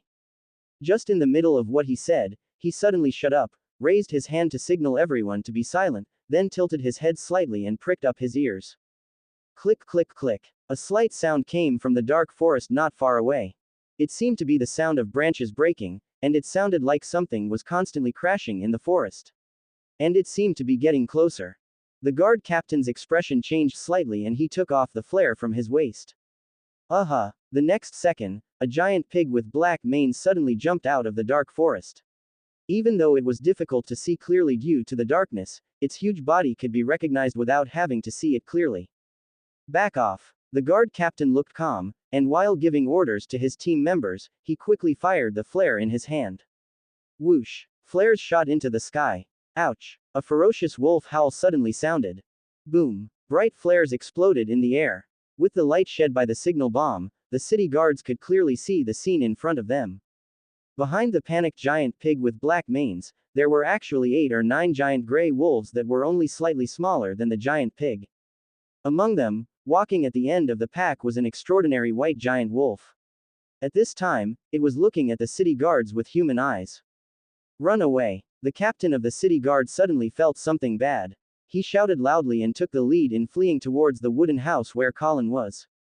The Wolf King has discovered them, and who knows if he will treat them as a snack on a whim. Ouch! The worst outcome happened. Under the command of the Wolf King, the wolf pack separated into 2 gray wolves and chased them in their direction. The guard captain's pace couldn't help but become a little faster. But as he ran, he suddenly noticed something strange. After subconsciously scanning the surroundings, His expression changed drastically, and he shouted hurriedly. Come back. Don't run anywhere else. He never expected that 1/3 of the team members would foolishly choose to run to the wooden house further away where Wizard Holt was on duty. What he didn't expect was that after hearing his stern shouting, one of the team members who was originally staying next to him gritted his teeth and suddenly turned around and ran towards the wooden house where Wizard Holt was on duty further away. He was anxious and angry. Madness. He understood what the team members were thinking, but he just felt that Colin couldn't handle these giant wolves. But they don't even think about it. Even if Colin is as weak as they thought. But now they don't even have time to run to where Wizard Holt is, before they are overtaken and torn apart by the giant wolf. How stupid. Ouch. The howl of the wolf sounded again, and the footsteps of the giant wolf chasing behind him suddenly decreased. Apparently one went after the city guards on the other side. The guard captain was breathing heavily and had no time to think anymore. The giant wolf behind him was getting closer and closer, and now he seemed to be able to feel the fishy smell coming from its mouth. Ah! But at this moment, the young city guard beside him screamed in pain and fell heavily to the ground. It seemed that his feet were sprained. He subconsciously pulled it, but he misjudged the force with which the young city guard fell. In an instant, he was pulled away from his center of gravity and fell to the ground together with the young city guard. It's over. He fell to the ground, feeling the approaching breath of the giant wolf behind him, and felt strong fear in his heart. The city guard on the side accidentally fell on his head and is now unconscious. Laugh. But at this moment, a slight sound broke through the air. Boom. Then, he felt the ground shake, as if something heavy had fallen to the ground. Then, a pair of booted feet appeared in front of him. The captain of the city guard raised his head and was slightly startled. He didn't expect that what was waiting for him after he fell to the ground was not the terrifying wolf kiss, but Colin's figure. He turned his head subconsciously, and then jerked back. A giant gray wolf was lying less than half a meter behind him, its head with its big mouth pointed at him. If it weren't for the hole that penetrated its skull, it would have looked like it was still alive. So, he was caught off guard and taken aback. After Colin saw that the guard captain didn't seem to be in trouble, he stopped staying and continued to chase the other giant wolves. However, he didn't know why some city guards ran away. Could it be that they were panicking and choosing their own way?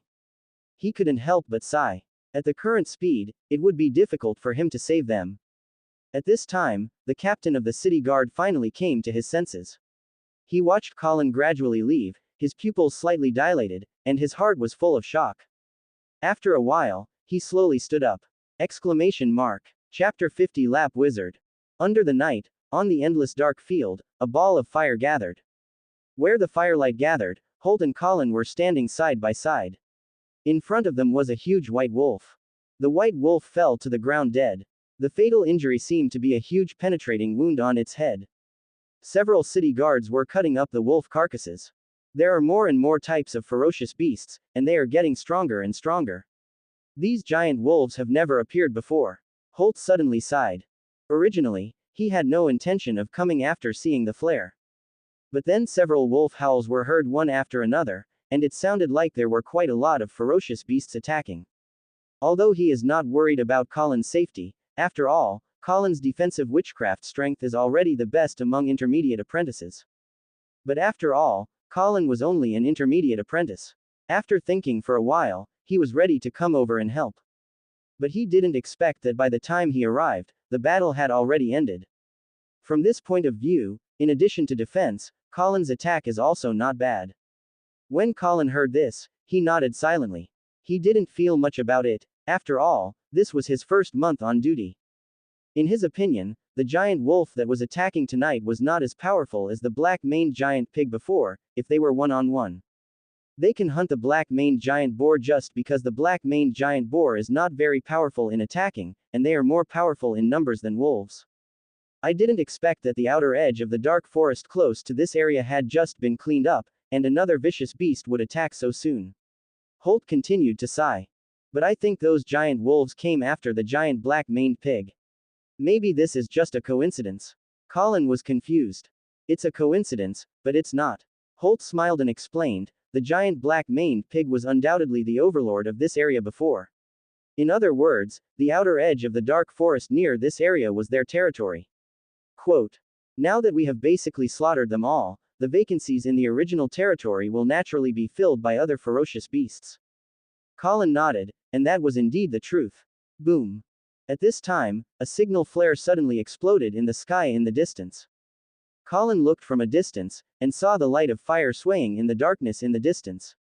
It was probably that a vicious beast was coming. The ferocious beasts are indeed attacking more frequently than before. He couldn't help but sigh, then withdrew his gaze and looked back at the wolf corpse. At this time, the white wolf's wolf skin had been completely peeled off by the city guards, revealing the bright red muscles underneath that were no different from ordinary beasts. Colin had some inexplicable doubts in his heart. What are these ferocious beasts? The black-maned giant boar last time was okay, at least it could show some extraordinary bloodline. But these giant wolves, except for this white wolf, are just enlarged versions of ordinary wild wolves. He has no magic power and his bloodline is ordinary, but his strength is not weak.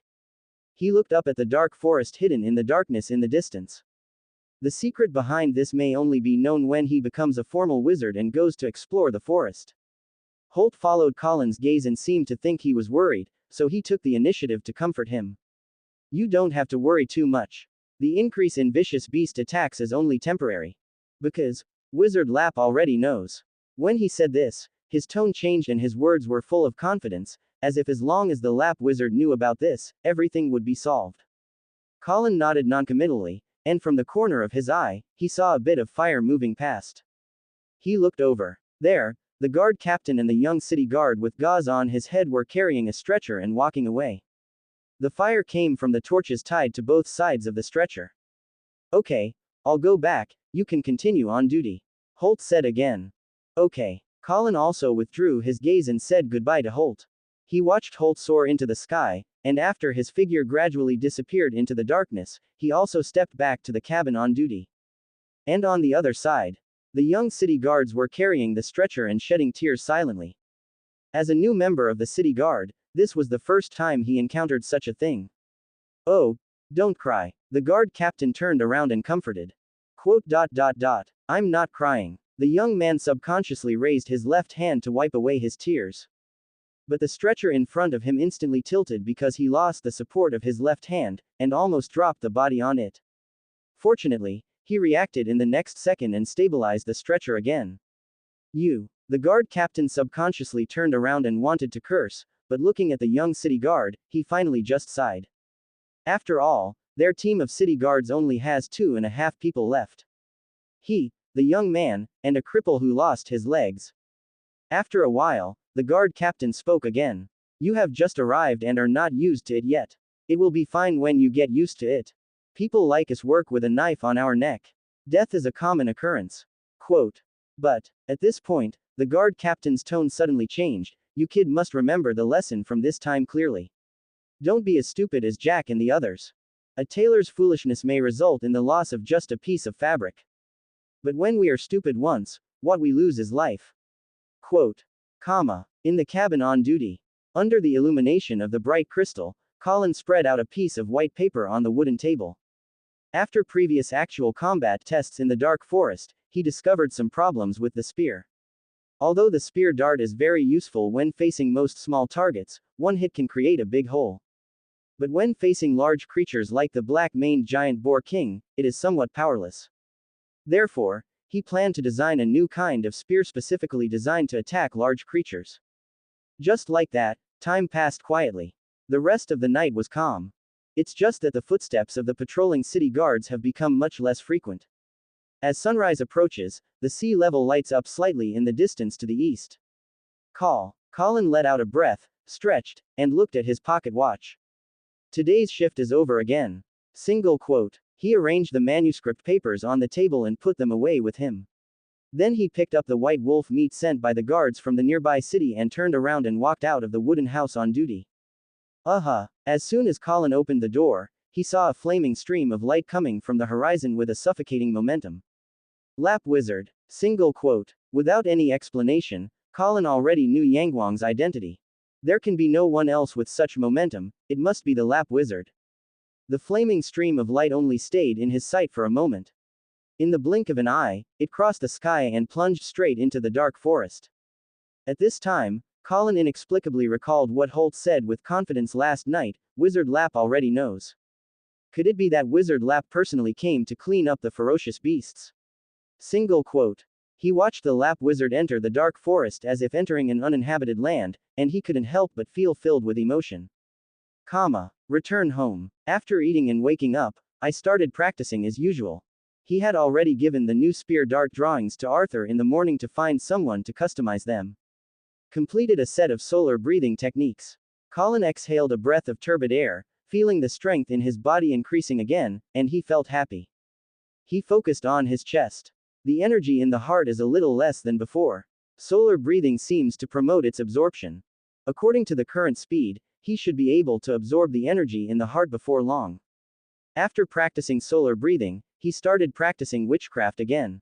The main practice is Hope's defensive force field. Looking back on this narrow escape, the biggest contributor is obviously his strong defense. And Hope's defensive force field is only halfway progress, and it can't even be used instantly. It clearly needs to be improved as soon as possible. Chapter 51 Changes. The sun rises in the east and sets in the west, and the tides rise and fall on the seashore. In the blink of an eye, another half-month passed. Tap tap tap. Call. In front of the west gate of Black Rock City, the black carriage gradually stopped. Colin stepped out of the black curved carriage and walked out of the city gate in a familiar manner. He was wearing a dark black witch robe with a silver triangle badge on his chest. He was also carrying a white wolfskin satchel in his hand, which contained manuscript papers, bright crystals and other miscellaneous items. From a distance, soldiers wearing steel armor at the city gate greeted him respectfully. In the past month, they have become very familiar with this new wizard. Entering the duty cabin, Colin put down his satchel, moved his body a little, and then began to continue practicing. In a few days, he will end his shift for this month.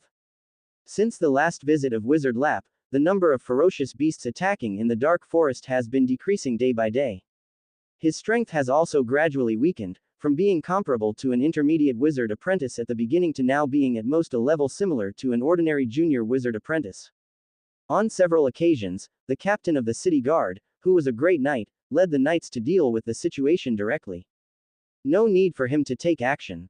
And now, there haven't even been any vicious beast attacks in the past few days. However, I don't know if it is because of this reason that their team has not added new wizards on duty. In this area on the far right in the west of the city, he and Holt are still the only two people on duty. On the other hand, the Shi Yuan gang on the side had already filled up their manpower on duty. Moreover, most of the time recently, he was the only one in this entire area. Holt didn't know what he was busy with, and he often didn't see anyone. After practicing Hope's defensive force field several times, with a thought in his mind, Colin summoned the gold paper. Pale golden particles gathered. Name: Colin Leonard.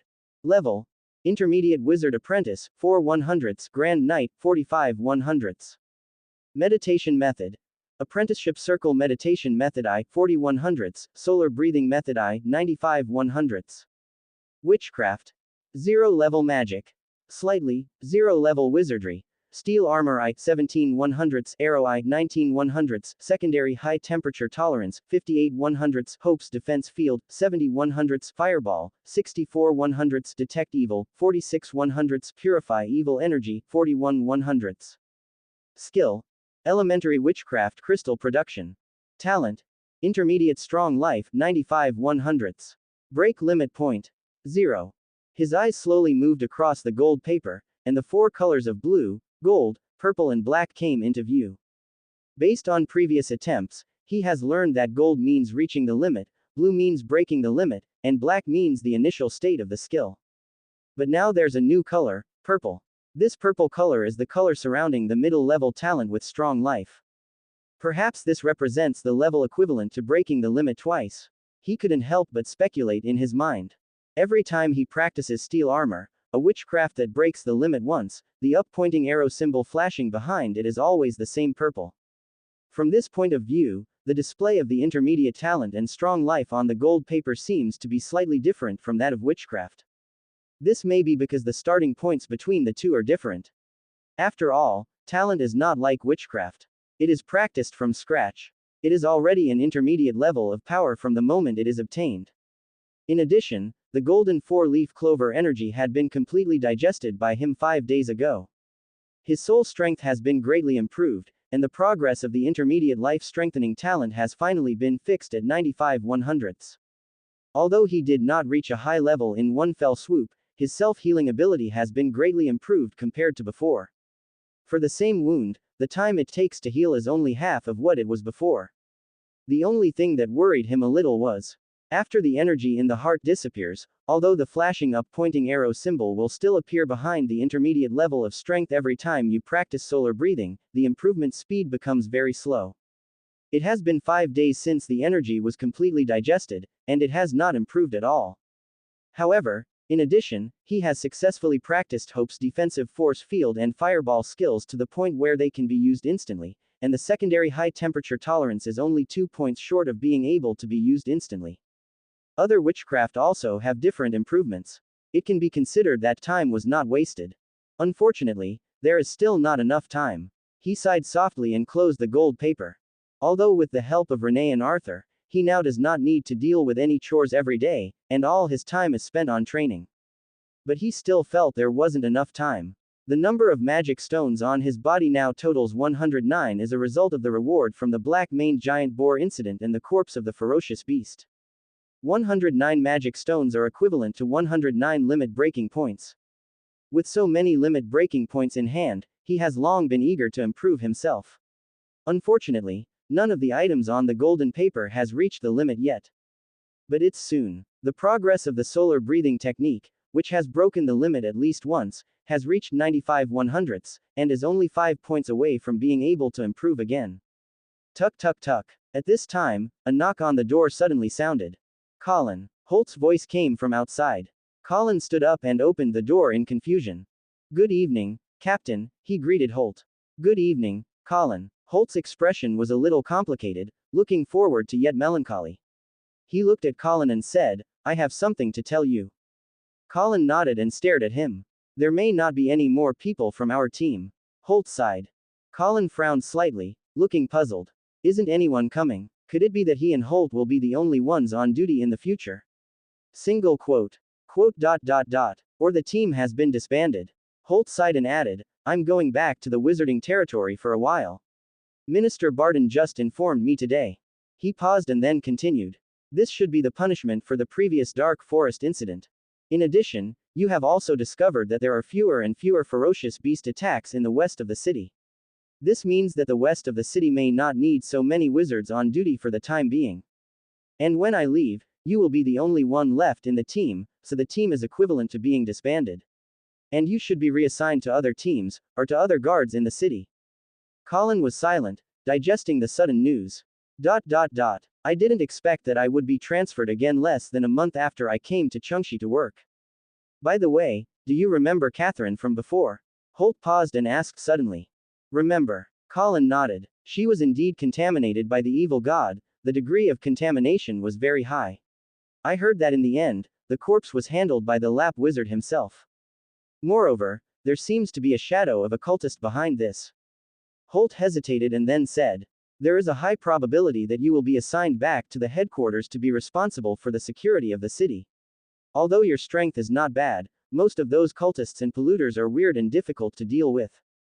When you have time, you should practice more witchcraft of detecting evil and purifying evil energy. Perhaps because he was about to return to the wizarding territory and would not be able to go down the mountain for a while, Holt felt melancholy and talked a lot before saying goodbye to Colin.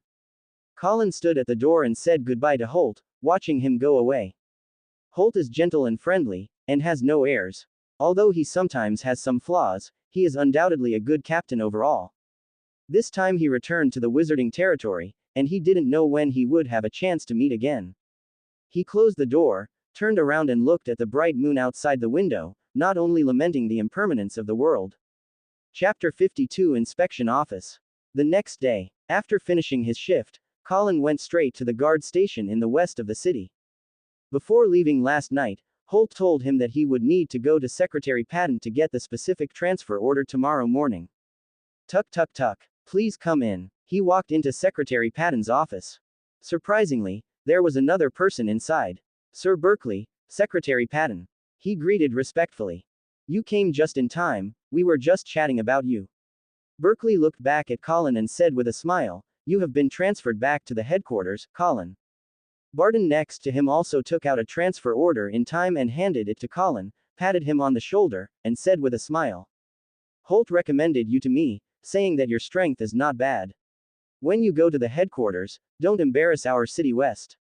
Colin took the order with a smile and lowered his head to check. No wonder Holt told himself last night that he would most likely be transferred to the headquarters, it turned out to be his recommendation. Single quote. The transfer order states the date and address of the report. The date is the day after tomorrow, and the address, 28 Acorn Street. Minister, is this address written wrong? He couldn't help but raise his head and asked. No, 28 Acorn Street is in the west of the city, even closer to his home than the City West Guard office here. It's not wrong, Berkeley explained. Last week, at the suggestion of Lord Price, Wizard Lap ordered the Guard Department to reorganize a new parallel department, the Inspection Department. The original Guard Office headquarters has now been transformed into the Inspection Office headquarters. The Guard offices in the west and east of the city have been slightly reduced, and are specifically responsible for dealing with ferocious beasts and strange things on the beach. The new Inspection Office has also set up 3 offices in the east, west and middle of the city. The one you want to go to is the Inspection Office in the west of the city.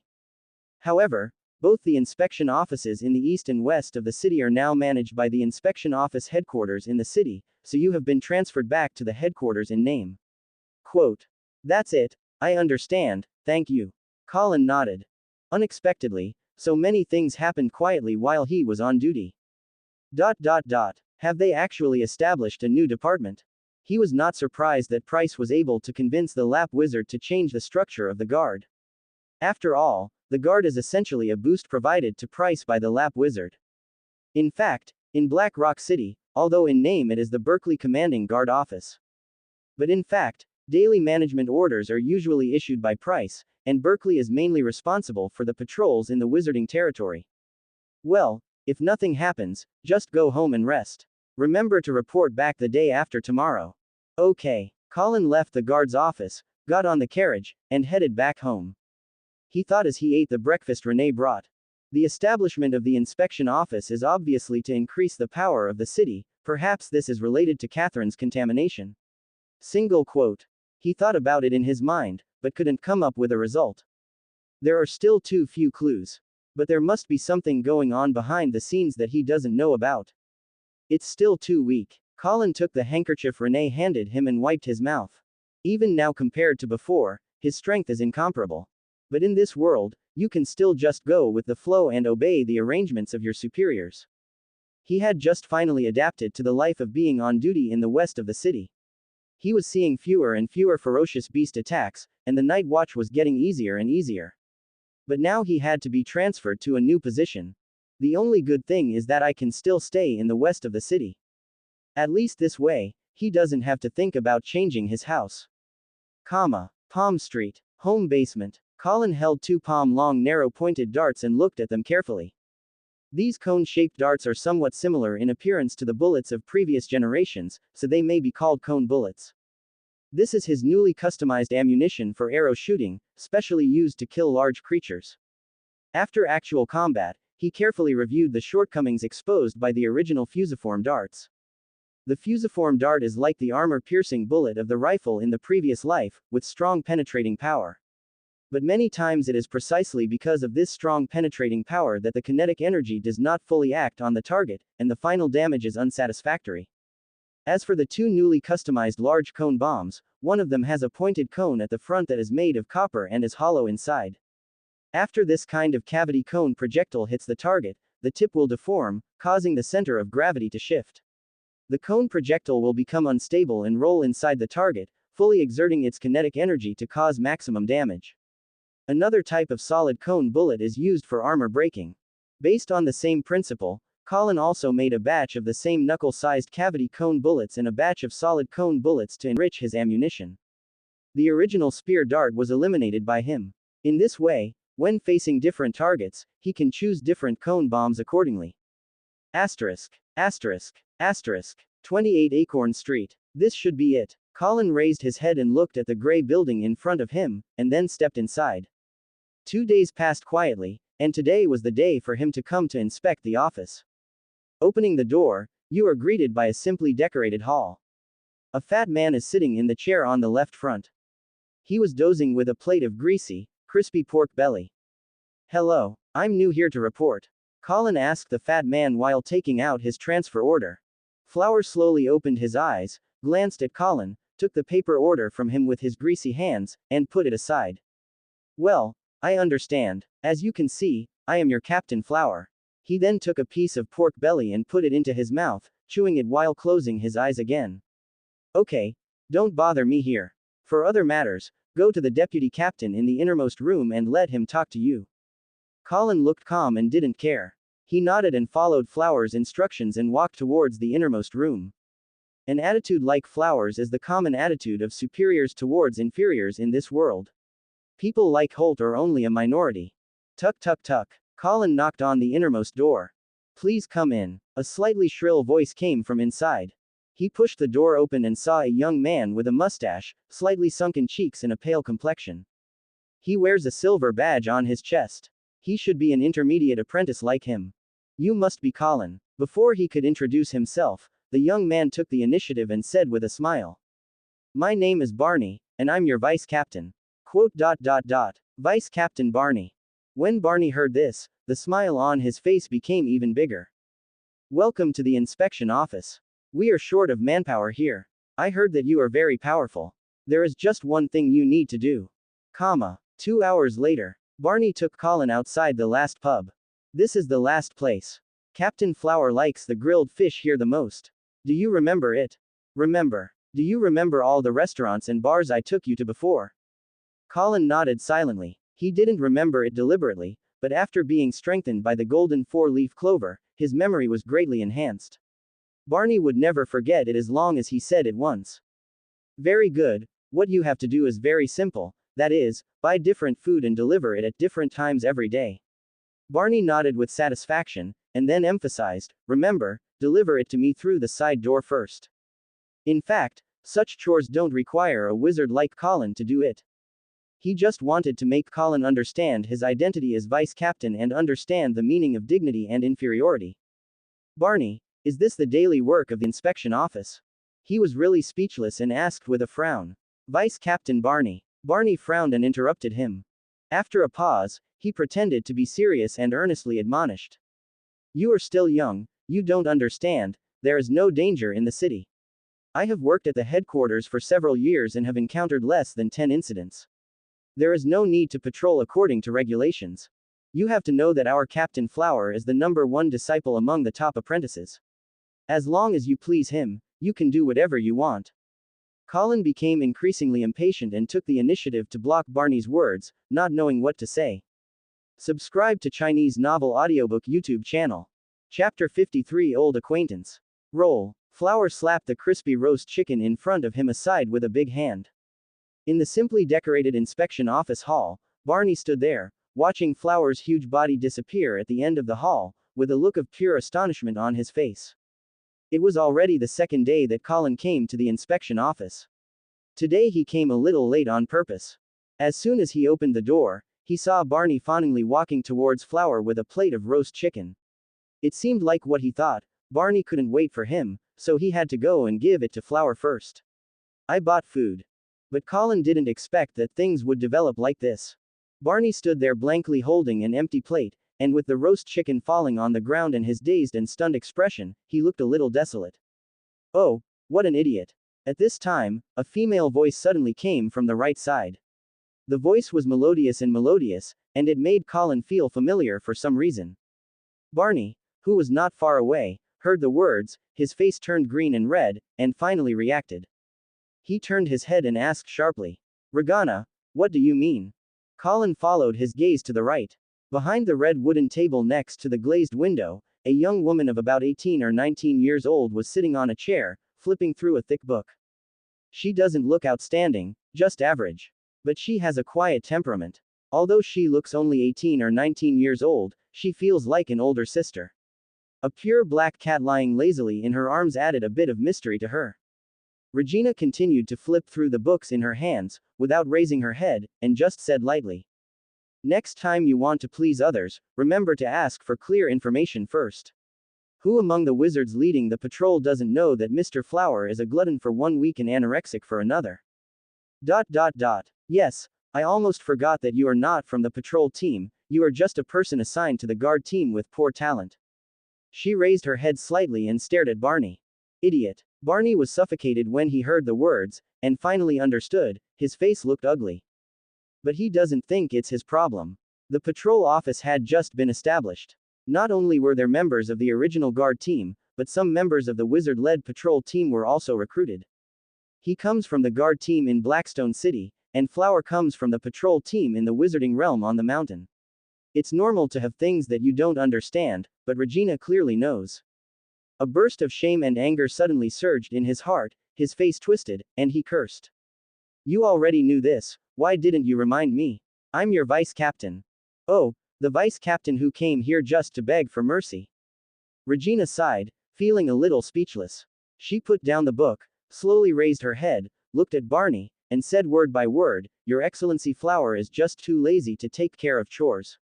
You, the deputy captain, are just a servant who handles chores. After saying this, her tone changed and became cold. Also, where did you get the courage to talk to me like this? Do you want to do what you did last time, relying on your status as deputy captain to order me to do things? Is it possible that the lesson learned last time was not enough? Quote. As she uttered every word, the black cat that was originally lying on her lap suddenly opened its green eyes and jumped onto the carpet. It gracefully stepped forward step by step on the floor, its body swelled in the wind, and in an instant it transformed from a black cat as short as a forearm to a ferocious leopard-shaped beast with sharp teeth and 2 meters tall. Roar. A low roar came from its throat and echoed throughout the hall.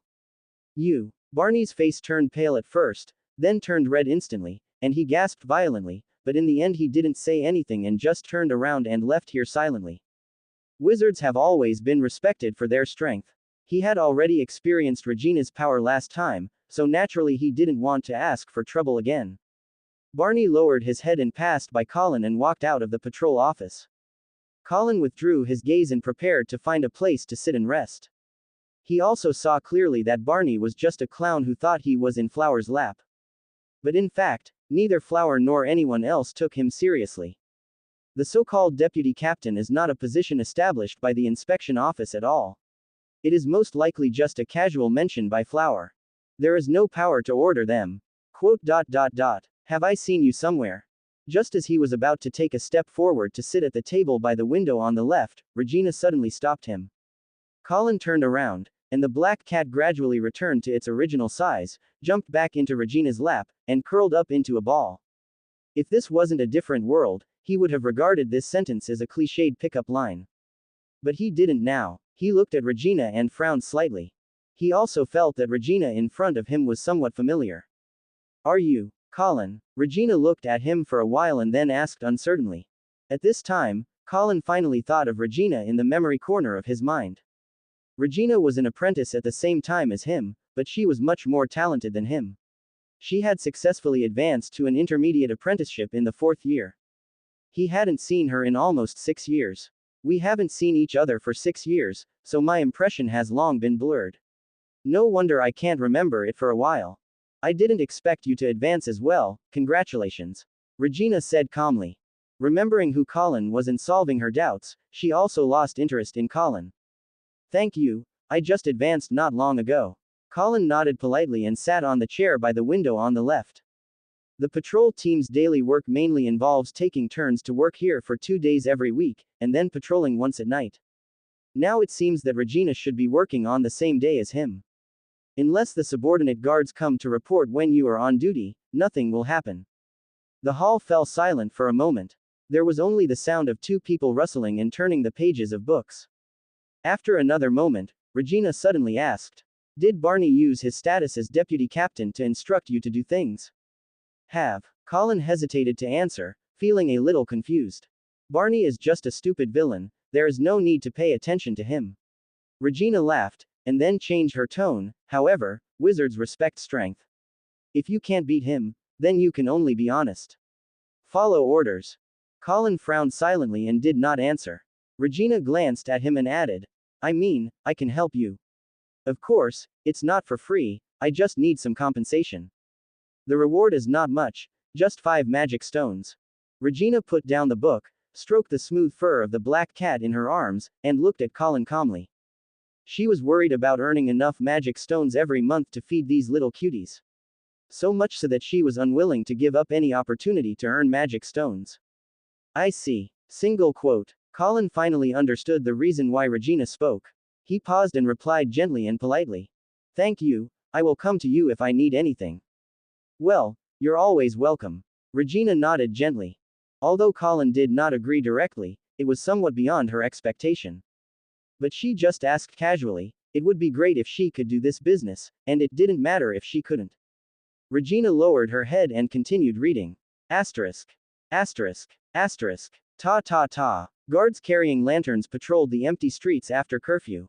Colin stood on the watchtower, which was significantly higher than the nearby buildings, watching them slowly pass underneath, disappear, and finally turned into short lines of light.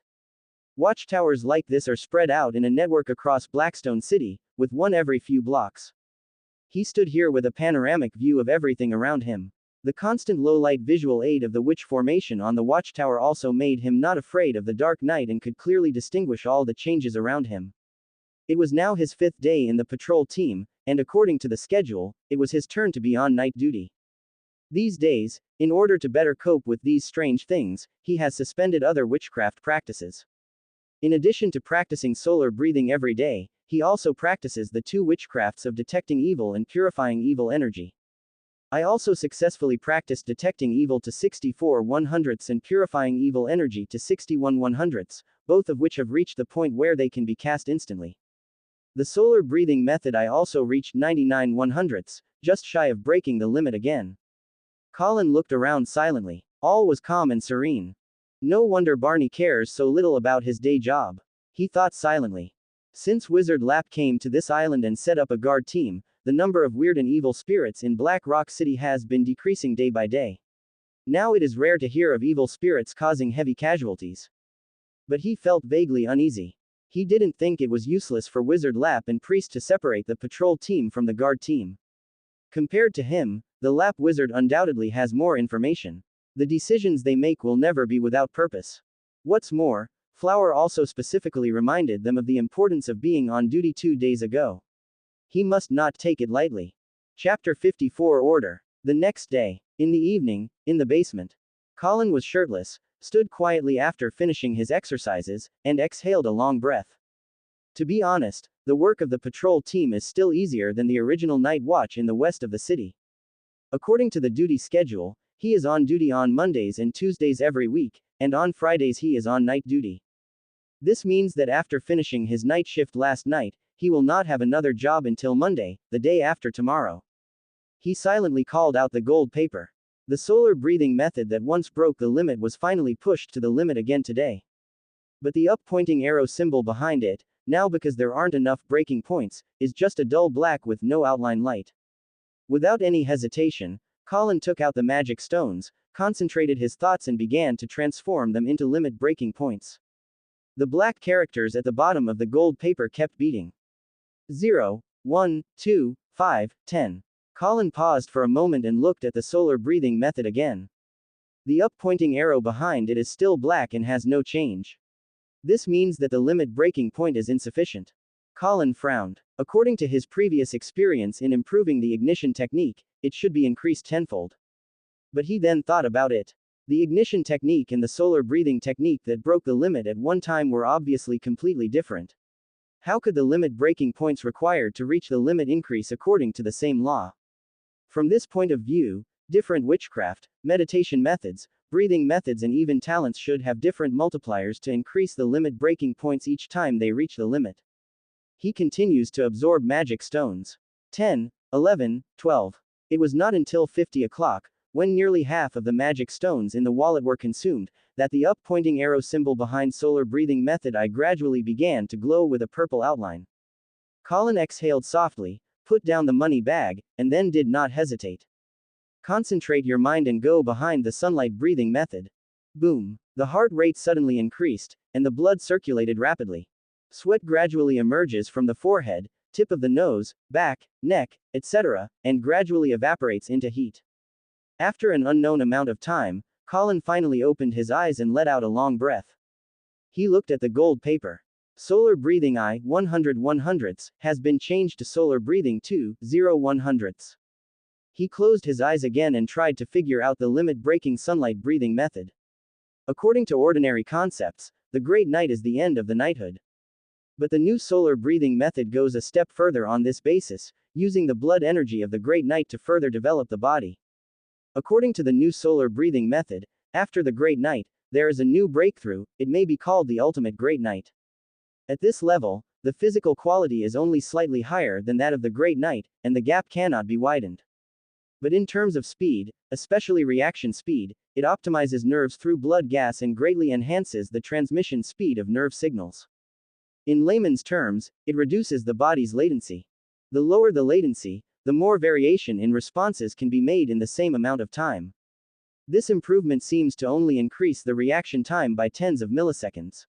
But in actual combat situations, if you can be faster than the enemy by tens of milliseconds, it may be the difference between life and death. This is undoubtedly a big improvement. It's a pity that it failed to break through the boundaries of the Great Night.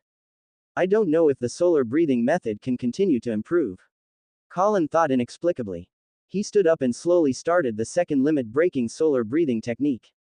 After a while, he stopped and stood quietly, looking at the gold paper. As usual, a flashing up-pointing arrow symbol appeared behind solar breathing 2. Colin carefully observed the outline of a circle of light outside the up-pointing arrow symbol. Not gold, but red. It seems that it can continue to improve. Colin understood.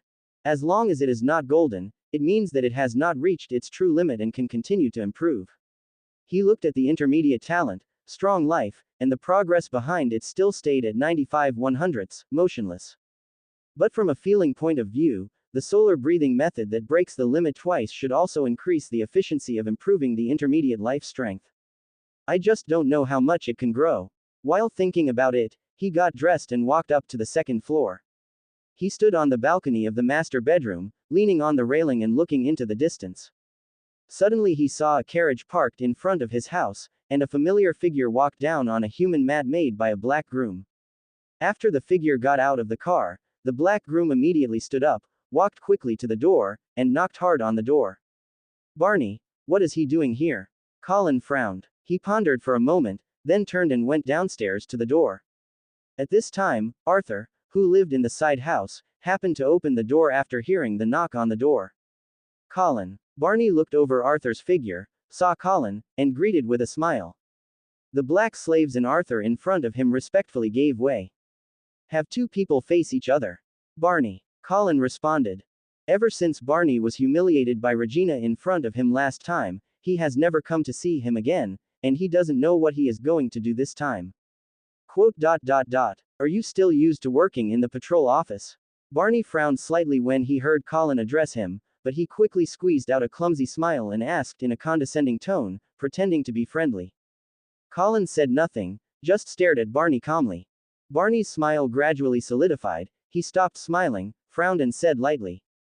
I'm here to give you a mission, Colin. You have to go on night watch again tonight. Colin frowned and asked calmly, is this Captain Flower's arrangement? Barney paused for a moment, and his face turned colder. Why are you asking so many questions? Obey the order, and don't forget that I am your vice captain. He looked at Colin, feeling inexplicably angry, as if he saw the shadow of Regina in him. This shadow was like adding fuel to the fire, making him even more angry.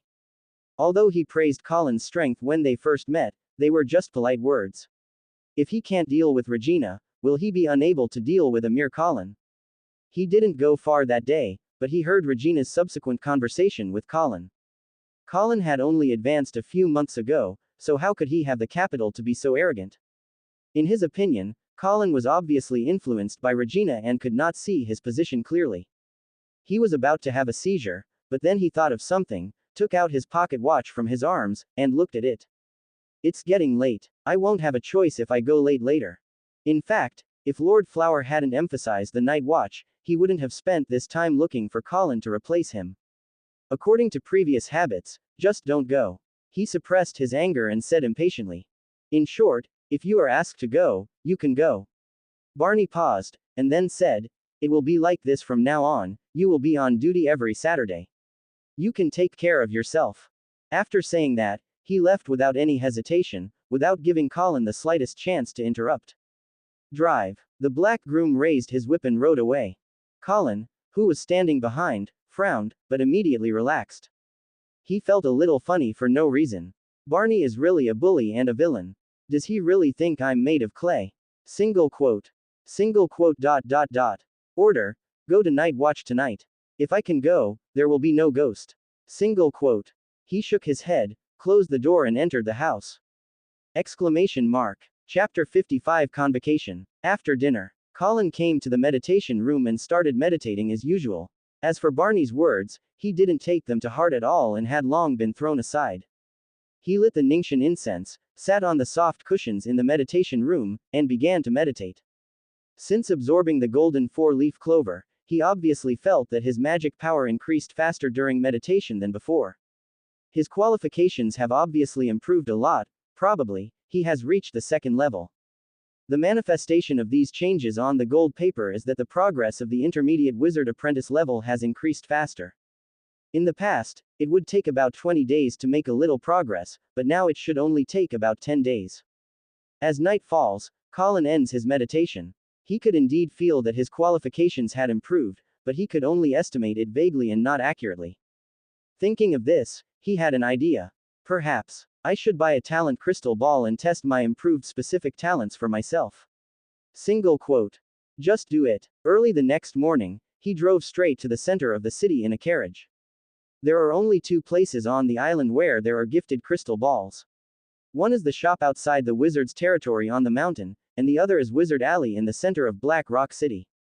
If he went to the mountain road was steep and difficult for ordinary carriages to pass, so he could only walk. If he set out from outside the city gate, it would take him more than an hour to reach the wizard's shop, and it would take even longer to set off from his home on Palm Street. However, if you choose to go to the city center, although it will take more than an hour, you don't need to walk, you can go directly by horse-drawn carriage. Comparing the two, it's clear which one to choose. Sitting in the carriage, Colin lifted the curtains of the carriage window and looked outside casually. Outsiders in carriages came and went, most of them wearing linen clothes and with thin bodies. Not long after, the carriage came to a long gentle slope of yellow mud. On both sides of it, there are many vendors carrying sea fish or other sundries hawking. There are obviously more people here than other places. The speed of the carriage also slowed down. And when there are more people, the smell becomes messy, especially on this island with limited sanitary conditions. Suddenly, the smell of sweat, fish, feet, and even the subtle smell of feces and urine all poured in from the window. Colin frowned slightly and put down the curtain.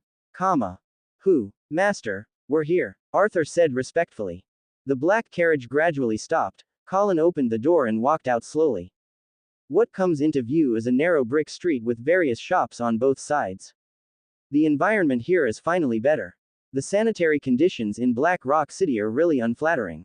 Only wealthy areas like his residence and the city center here are slightly better. Walking into the alley, Colin felt like he was back in the wizard's territory in a daze. Most of the pedestrians coming and going here are wizards, and ordinary people are extinct here. Speaking of which, I also bought the night combat skills and bee needles here last time.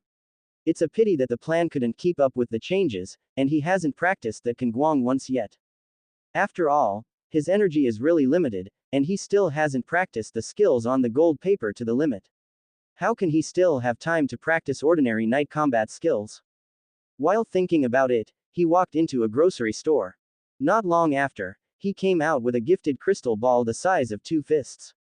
This crystal ball was not cheap, costing him 5 magic stones.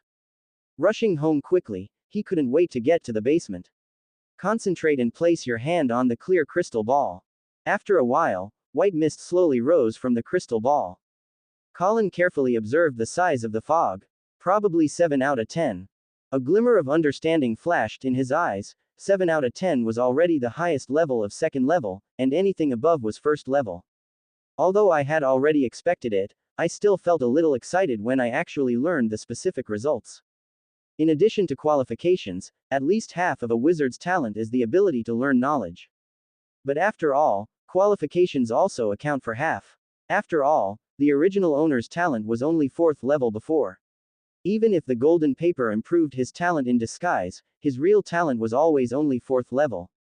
Now it has been directly upgraded to 2nd level, which can be regarded as making up for one shortcoming. Plate. Time flies by like this.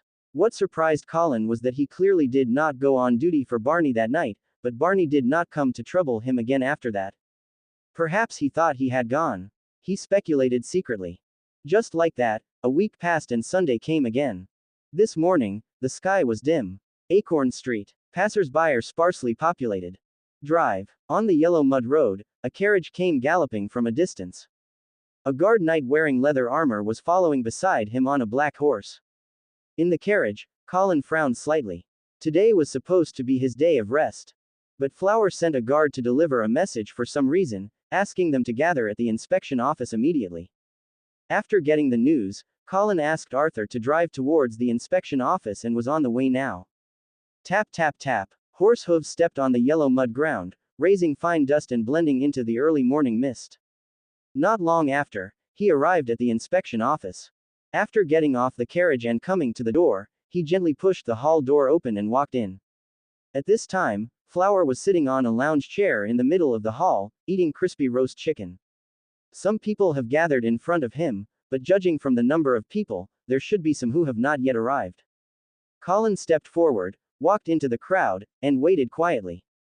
Click, click. Time passed slowly with the sound of Flower chewing chicken bones.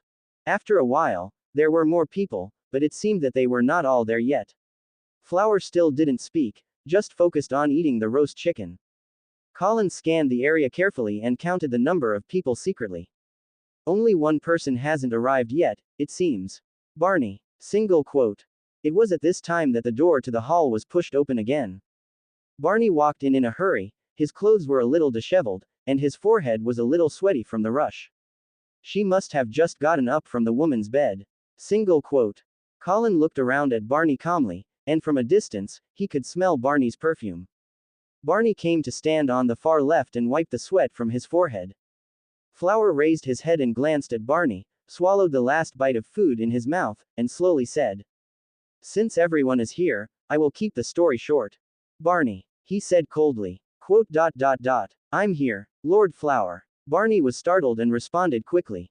Come here. Flower stood up slowly and smiled inexplicably at Barney. Barney walked out of the queue obediently, with some confusion on his face. He looked at Flower's smile and his heart skipped a beat. Some nervousness, but also some anticipation. Could it be? Although he knew it was impossible, this impossible idea suddenly appeared in his mind for some reason. Could it be that Mr. Flower saw my hard work over the past few days and planned to announce my status as vice captain in front of everyone? This idea became uncontrollable as soon as it arose. The more he thought about it, the more he felt that his idea seemed not so impossible. Furthermore, every subtle movement of Flower, even the oil on his hands, is supporting his inference. Although I thought a lot, in reality only a moment passed. Feeling the gaze coming from behind, Barney couldn't help but straighten his back, feeling proud in his heart. After adjusting his expression, he turned back indifferently, his eyes swept from left to right, and finally stayed on Regina for a moment, then put on an attentive expression and walked to Flower's side. Chapter 56 Punishment. When Barney walked up to him, Flower's smile suddenly disappeared. He raised his hand and put it on Barney's shoulder. Barney felt an incomparable force coming from his shoulders, and he fell to his knees heavily without warning. Boom. Ah. His knees made a dull sound as they collided with the hard wooden floor. He felt as if his knees had been shattered. I couldn't help but let out a cry of pain. He raised his head and looked up at Flower in surprise, as if asking why. The apprentices who were watching around also felt their hearts skip a beat, but they all smiled after reacting. Regina is the one who gloats the most. Barney is a complete villain. His popularity cannot be said to be bad, it can only be said that he is not popular at all. Flower turned around and sat back on the recliner. He looked at Barney and slowly asked, "Where were you last night?" "I was on duty." Barney subconsciously wanted to answer that he was on duty last night. But he quickly realized that since Flower would ask this, he must know that he was not on duty last night. Quote. Why didn't you go on night watch? Flower continued to ask. I didn't go on night watch. Didn't Colin go on night watch in my place? Barney's eyes flashed with confusion. Flower didn't wait for his response and continued to talk to himself. Last night, at number 79 Tulip Street, a woman and 12 of her maids were brutally killed, and their hearts were taken out. It wasn't until early in the morning that the guards noticed something strange. Flower paused for a moment and then asked. Barney, you know what? The woman's house is only 20 meters away from the sentry tower. Quote. Flower spoke unhurriedly, but Barney's face became paler and paler, and sweat continued to break out from his forehead. His heart was beating like thunder, as if he were standing on the edge of a bottomless cliff. Barney felt his body feel sore. Flower leaned back in his chair and stared at him quietly, waiting for an answer. Barney was so nervous that he didn't know how to answer for a moment. But the next second, he seemed to think of something, and shouted quickly as if grabbing a life-saving straw. Lord Flower. Last night, it wasn't me who was on duty last night. That's right, it wasn't me who was on duty last night, it was Colin who was on duty. As if to prove the persuasiveness of what he said, he turned back sharply, stared at Colin with resentful eyes, and asked sternly. Why didn't you go on watch last night? Flower raised his brows and shifted his gaze to Colin. Things have taken a new turn, and all the apprentices are looking at Colin and Barney with interest. Night watch? What night watch? Colin looked confused. Barney, what are you talking about? Why didn't I know? Barney looked at Colin's innocent expression, suddenly suffocated, and said. I clearly ordered you to stay on duty on Saturday last week. Sorry, Barney, I really can't understand what you are saying. Colin waved his hand and raised his voice to interrupt him. If what you want to say is that you came to me to help you with night watch before, then I want to ask, did I agree? When does everyone go on night watch? He pointed to the bulletin board on the wall not far away. It's clearly written on it. My night watch date is every Friday. And last night was Saturday. He spread his hands and shook his head. Barney was furious, and he subconsciously said angrily.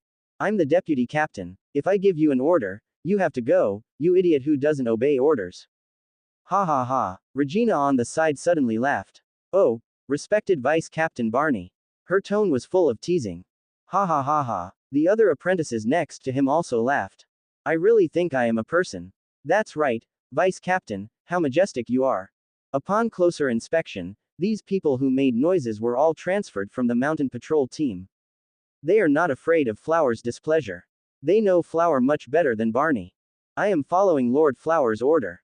Colin replied with a timely smile. That's enough, Flower said calmly. He has figured out the cause and effect of the matter.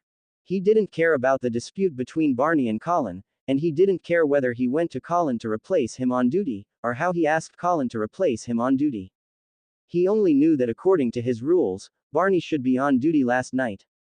But there was no one on duty last night. Whatever the reason, from his perspective, it was Barney's problem. It's not that Barney shouldn't find someone to replace him on duty, but he shouldn't find someone to replace him, but he doesn't ensure that the replacement is good. Especially when it's so important right now. Especially when the murderer's methods of committing crimes are very similar to those dirty bugs. Maybe, if someone was on duty last night, they could catch their tail. Flower sighed in his heart. This thought made him feel even more unhappy, and also made him decide to punish Barney severely as a warning to other monkeys. He glanced around at everyone impatiently and asked. I have emphasized the importance of night watch to you before, right? Yes, Lord Flower. Everyone paused and responded in unison. Very good. Flower nodded. Then remember, Barney is your lesson. Master Flower, me. Barney felt something bad in his heart when he heard this, and his expression changed drastically. Barney, Flower said solemnly, you have been transferred out of the patrol team. Besides, you can go to the mountains to collect your punishment and go to the mines to mine for 1 year. Barney felt cold and his face gradually turned gray. He didn't expect that the punishment would be so severe just for missing a night watch. Mining in mines involves digging magic stone mines. In the depths of the magic stone veins, along with a large amount of primitive magic energy, comes a strange ferocious disease. Ordinary people will mutate and die within a day of being there. Although the wizard can resist, it is naturally not easy for an intermediate wizard apprentice like him. This is undoubtedly a hard job. But that's okay. What he really couldn't accept was that he was kicked out of the patrol team. The lap school has a perfect structure, but it also means solidification. Only by upgrading the level can one climb up, but he does not have this talent. So we fell into an endless loop. If we don't have talent to advance, we can't climb up. If we can't climb up, we can't get more resources and can't advance, we can't advance. Therefore, he spent a lot of effort to recruit the newly established organization of the patrol team, just to make meritorious service and to have more opportunities to climb up. But now, everything is ruined. Yes, Lord Flower, he responded in a low voice. Although no one spoke at this moment, he felt the eyes of everyone behind him were like rays of light on his back. I also had mixed feelings in my heart, and I wanted to escape from here immediately. But a figure gradually appeared in his mind. Colin. As soon as this figure appeared, the mixed feelings in his heart turned into anger and incomparable anger. So, under the surprised eyes of everyone, he slowly stood up. Barney turned and looked at Colin. He took off the triangular silver badge he wore on his chest and threw it at him. Subscribe to Chinese Novel Audiobook YouTube channel. Chapter 57 Arrogance. Snap. The metal triangle badge made a crisp sound when it hit the floor. Barney. Flower frowned and shouted in a deep voice. Grown-ups. Barney didn't look back, just looked at Colin and continued. According to the rules of the school, when members of the same level encounter irreconcilable conflicts, they can throw down their badges and engage in a life or death duel, right? He paused and then said in a resentful tone, I want to wash away the shame I have suffered, Lord Flower.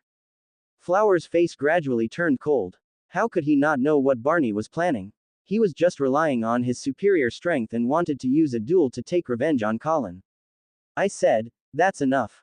He said expressionlessly, his tone soothing but like the cold winter wind, Barney. Sir Flower. Barney couldn't help turning around and shouted, I just want to wash away the shame I suffered. Please agree. This time, not only Flower, but everyone around him couldn't help but frown. It's not Colin that brings shame to you, but your own blind arrogance. Flower held back his impatience. Barney obviously still doesn't feel it's his fault. In fact, if Barney had a position of strength like him, then there was nothing wrong with this idea. The fault was with Colin who did not obey his orders. But alas, Barney didn't. His thoughts are arrogance, blind arrogance that does not match his own strength. Barney, I'm just saying this for the last time, go back to the wizard and accept your punishment. But, Barney looked back at Flower, his already thin and sunken face became more and more distorted, and his two carefully groomed mustaches were now like tangled weeds. Why? Single quote. Why are you all turning towards Colin? Single quote. Obviously it was because he disobeyed my orders that this happened, wasn't it? Single quote. He looked around, but all he saw was ridicule, and indifference. He gasped and struggled to squeeze out a few words through his teeth. I understand, Flower Court. I accept your duel. At this time, a gentle and calm voice came. He raised his head and looked at Colin not far ahead in shock. There was a sudden silence in the hall. Everyone's eyes were focused on Colin. With a calm face, the young man calmly took off the silver triangular badge on his chest and threw it forward. Barney's villainous behavior really makes him sick. To wash away the shame, ha. It seemed that he was the one who was at fault for not obeying the order. But why should I listen? Snap. The badge fell to the floor, bounced, and finally rolled onto the wood grain floor next to the triangular badge that Barney had removed. Flower raised his eyes and glanced at Colin, frowned, and said nothing. The next second, he slowly stood up from the recliner, walked past Barney and Colin, and walked out the door, his impatient voice drifting to the hall. It's up to you. If you want to duel, then duel, remember to record it with the photo crystal. Crunch. The door of the inspection office was pushed open and Flower left. As soon as his huge body moved away, the sunlight rushed in through the open door. Barney stared at Colin bathed in the sun, and his heart was swept by ecstasy. He didn't expect that when he was about to give up, Colin would take the initiative to agree. For a moment, he couldn't restrain his excitement. He even wanted to go against the wizard's principles and thank the gods. Even under the backlight, Colin's face shrouded in dark shadows. In his opinion, it was undoubtedly a hint that the young man in front of him was about to die. And the winner who kills him? It must be yourself. Barney's twisted expression suddenly calmed down. He tried his best to make a solemn expression on his sour face, raised his hand and performed an unknown aristocratic salute. But before he could prepare his emotions, he heard Colin urging calmly. Where to fight? Time is precious. Quote question mark exclamation mark quote. Barney was so dissatisfied that he calmed down and his face suddenly twisted. After a while, he suppressed his anger and continued to complete the noble ceremony. After thinking for a moment, he said, the seaside to the east of the city is beautiful and suitable for burying you. He wanted to choose a place worth remembering for this duel. Colin frowned. He looked at the sweaty and disheveled Barney in front of him, who looked extremely embarrassed and even a little weird, and he was a little confused. Ever since he said he accepted the duel, Barney had become like this, seeming to be immersed in an inexplicable emotion. But he just wanted to quickly deal with the clown in front of him. No need. Colin shook his head. I think the basement of the patrol office is fine. You must know that this is the west of the city, and the seaside to the east of the city is at least more than 3 hours drive away. How can he waste so much time on this matter? You are just an intermediate apprentice who has just advanced. How can you have the confidence to talk to me like this? Barney finally couldn't help it anymore and couldn't maintain the grace on his face anymore, so he asked. Just advanced. The apprentices who were still watching were also a little surprised. Regana, I remember you and Colin were working on the same day. Barney said he had just advanced, is that true? Regina nodded to her friend beside her and said calmly, let's go, there's nothing interesting to see, and I didn't bring the photo crystal. She turned around and left with her friends. After Flower left, except for a few apprentices who brought photo crystals and planned to make some money later, the rest left one after another. Not many people were interested in spending time on a duel that had nothing to do with them. After Regina left with her friends, a few more people left. Finally, apart from Colin and the other two, there are only 3 male apprentices left here. Barney looked at Colin's calm face, gritted his teeth, and said, since you are so anxious to die, then fine. Go to the basement now. Colin nodded in disbelief. He couldn't relate to Barney at all. To him, Barney was just an angry villain. A group of people came to the basement. The bright crystals inlaid on the walls illuminate the entire basement like daylight. 2 magic stones per person. The remaining 3 people gathered together to discuss for a while and said to Colin and the other 2. Okay. Barney spoke first. Colin nodded indifferently. The 2 magic stones for this person were a reward for recording the complete battle scene with a photo crystal later. The rap school has strict rules regarding duels. First of all, duels can only be established between members of the same level, and intermediate wizard apprentices can only duel with intermediate wizard apprentices. Secondly, from the moment the badge is thrown away, it means that only one side will survive in the end of the duel. This is about the dignity between wizards. In addition, the establishment of a duel requires the consent of not only both parties, but also the consent of at least one higher-level school member.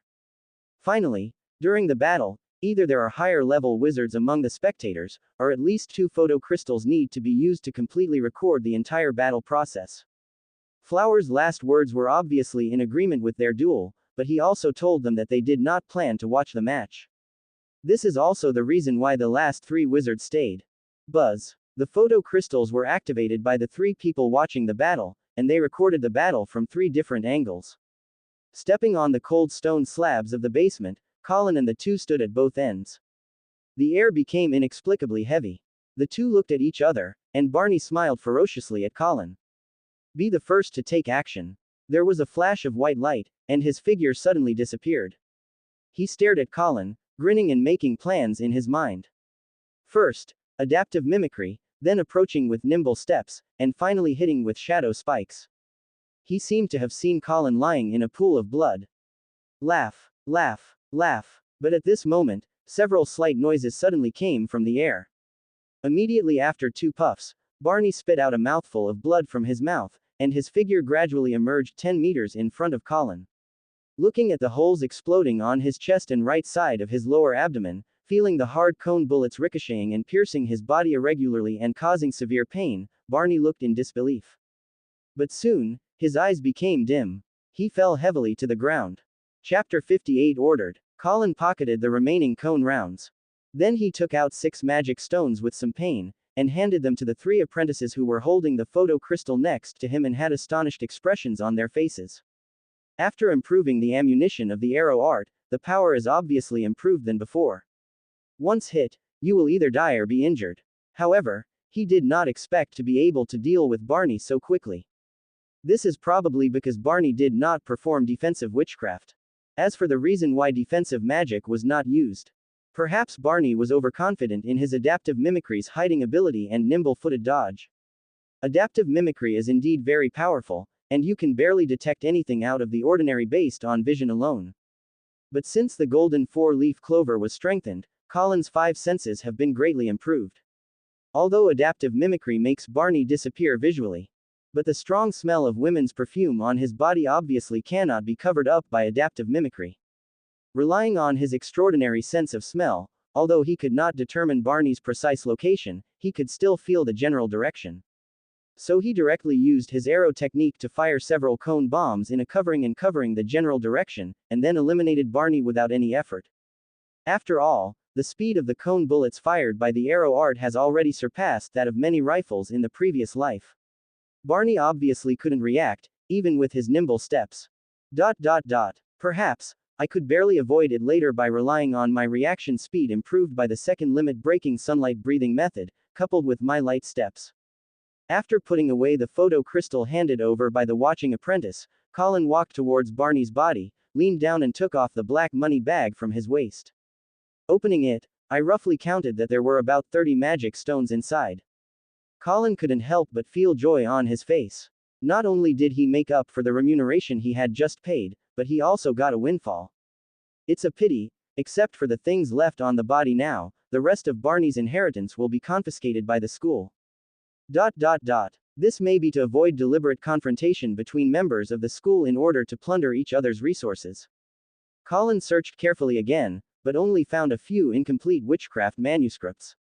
It should be something that Barney has been researching recently, it is not complete and of little value. The next day, it was Colin's turn to take the shift. He came to the inspection office and prepared to hand over the photo crystal to Flower. Walking to the office door, he was about to knock on the door. "Come in." Flower's voice suddenly came from inside. Colin was startled for a moment, then pushed the door open and entered. But it wasn't surprising. After all, he didn't approach quietly, so it was normal for Flower to notice him. After entering, he was startled again. In addition to Berkeley, there were 2 other people standing in the spacious office. "Your Excellency Berkeley, Lord Price, and Captain Flower." He quickly greeted them respectfully. "But I feel a little strange in my heart. Why can I see Berkeley everywhere, and Lord Price is actually here this time?" Inexplicably, he thought of the last time he met Berkeley in Patton's office at the West Guard office. It stands to reason that Berkeley rarely appears in the west of the city, and Price is even less seen. Flower was a little surprised when he saw that it was him who pushed in, and couldn't help but ask, "Didn't you have a duel with Barney yesterday?" "A duel?" Berkeley on the side became interested and asked, "What duel?" "That's it." Flower briefly described the causes and consequences behind it. "It would be wise not to accept the duel." Berkeley nodded at Colin, sighing inwardly. "I never expected that a great opportunity would be wasted due to such reasons. Maybe, if someone is on duty that night, they can catch their tail." Maybe he really felt regretful. Berkeley sighed again. "Well, Barney, I've seen him before. I've warned him a long time ago to recognize himself, but I didn't expect him to be so stupid." City Lord Price on the other side made a concise conclusion, and added, "The punishment of 1 year of mining is still too light." Flower nodded, as if he had thought of something. He turned to look at Colin and asked, "So, what do you want to see me for?" Colin finally had a chance to interject. He paused and said, "Captain Flower, Barney is dead. This is the photo crystal from yesterday's duel." He took out the photo crystal and handed it over. Flower was startled and took the photo crystal. Berkeley raised his eyebrows and glanced at Colin. Even Price's usually calm face showed a trace of ripples. Flower opened the photo crystal. 3 projections appeared out of thin air and gradually converged, forming a picture whose angle could be adjusted. The 3 of them watched together. The battle process was not long and it was played over quickly. After reading the photo crystal, they were all a little silent. "It seems you have made great progress, Colin." After a moment, Berkeley was the first to praise, "You are very talented in improving witchcraft." He recognized that Colin was using the same arrow shooting technique that he had exchanged with him, but it was obviously improved. Although I don't know how much it consumes, in terms of power, it is at least average among the witchcraft used by intermediate apprentices. I just have occasional inspiration. Thank you for your compliment, Colin said with a calm expression. When dealing with Barney, he did not use the true power of the arrow art. In fact, in order to hide the golden paper, he has been controlling the power of the arrow art since the limit of the arrow art was broken. Except for the time against the black-maned giant pig king, he only used his full strength when he was in his basement. And every time we will carefully handle and destroy the used iron targets. As for the black-maned giant pig king, he later went to see its body in person. Perhaps because of its strong recovery power, nothing could be seen at all. He was not worried that the three people from Berkeley would notice anything strange because of the image crystal. The specific changes in witchcraft are difficult to observe with the naked eye when casting spells. It is like a clock. All clocks can rotate the hands, but how many gears are used inside it is difficult to accurately judge just by looking at the appearance. All in all, as long as the complete model and theory of the arrow breaking technique are not exposed, no one will be able to see that this ordinary arrow shooting technique has changed beyond recognition. The reason why Berkeley was able to tell was probably because of the power of the arrow art shown in the shadow crystal, which was obviously different from the original, and the ammunition that was completely different from ordinary arrows, cone bullets. Berkeley smiled, as if he suddenly thought of something, turned to the flowers and suggested. I just don't know who to choose. How about asking Colin to help? What do you think? Okay. Price nodded calmly. Okay. Flower also nodded, and then explained to Colin. Colin, do you remember the murder I talked about yesterday? Remember, Captain Flower. Very good, what we want you to do is to assist Regina in investigating this matter. Quote. Yes. Colin nodded, not thinking anything was wrong. Since you are a member of the inspection division, you will have to be responsible for handling matters such as investigations sooner or later. Now it is just earlier. Regina is already at number 79 Tulip Street. Go find her. Flower said again. Colin agreed, turned and left. Thanks to Xianxia Great Immortal, Blue Ghost Eyes, Sleepless Night, and Deadly Slide Shovel with Curry Stick in hand for the 100 starting coin reward. In addition, many people are asking. When it comes to updating, new books will be updated twice a day to avoid unsatisfactory recommendations if too many books are released in advance. Chapter 59 No Trace. 79 Tulip Street. When Colin arrived, the gate had already been guarded by guards in plate armor. The passing crowd pulled away one after another, forming a vacuum in front of the mahogany gate. Colin made his way through the crowd and strode through the door. The guard at the gate bowed to him respectfully. The layout of this house is similar to his own home on Palm Street, but it is not a building but a single-story bungalow, and there is one more side house than him. The overall shape is inverted U, with two carved sections between the side house and the main house. The European-style white column corridors with rose patterns are connected. Step into the main house. In the center of the living room on the first floor, several guards were standing in front of Regina and talking about something. Colin. Seeing Colin enter the room, Regina was a little puzzled. Why are you here? She looked at Colin with a somewhat complicated expression. The final result of the duel yesterday morning was quickly spread by the three apprentices who left the record. Naturally, Regina also knew. She was a little surprised. Regina, Captain Flower sent me to assist you in investigating this murder. Colin explained. Approaching slowly, he handed Regina the paper warrant Flower had given him. He clearly felt that Regina's attitude towards him was different from before. Sure enough, a low profile can't bring real peace. Appropriate displays of strength are also important. Single quote. He knew it. Quote. I see. Regina nodded after reading the warrant, her face has returned to calm. Let me take you to see the scene first. The murder happened on Saturday night last week, at about 3 to 4 in the morning. She led Colin to the side room on the right first. No. 79 Tulip Street, there are 13 people living in the whole house, 1 mistress and 12 maids. 10 of the maids lived in the side rooms on the left and right sides respectively. In the 6 rooms in total, only the mistress and 2 other maids of the night lived in the main room. Quote. Passing through the European-style corridor covered with beige floor tiles, the two came to the servants' room on the far right.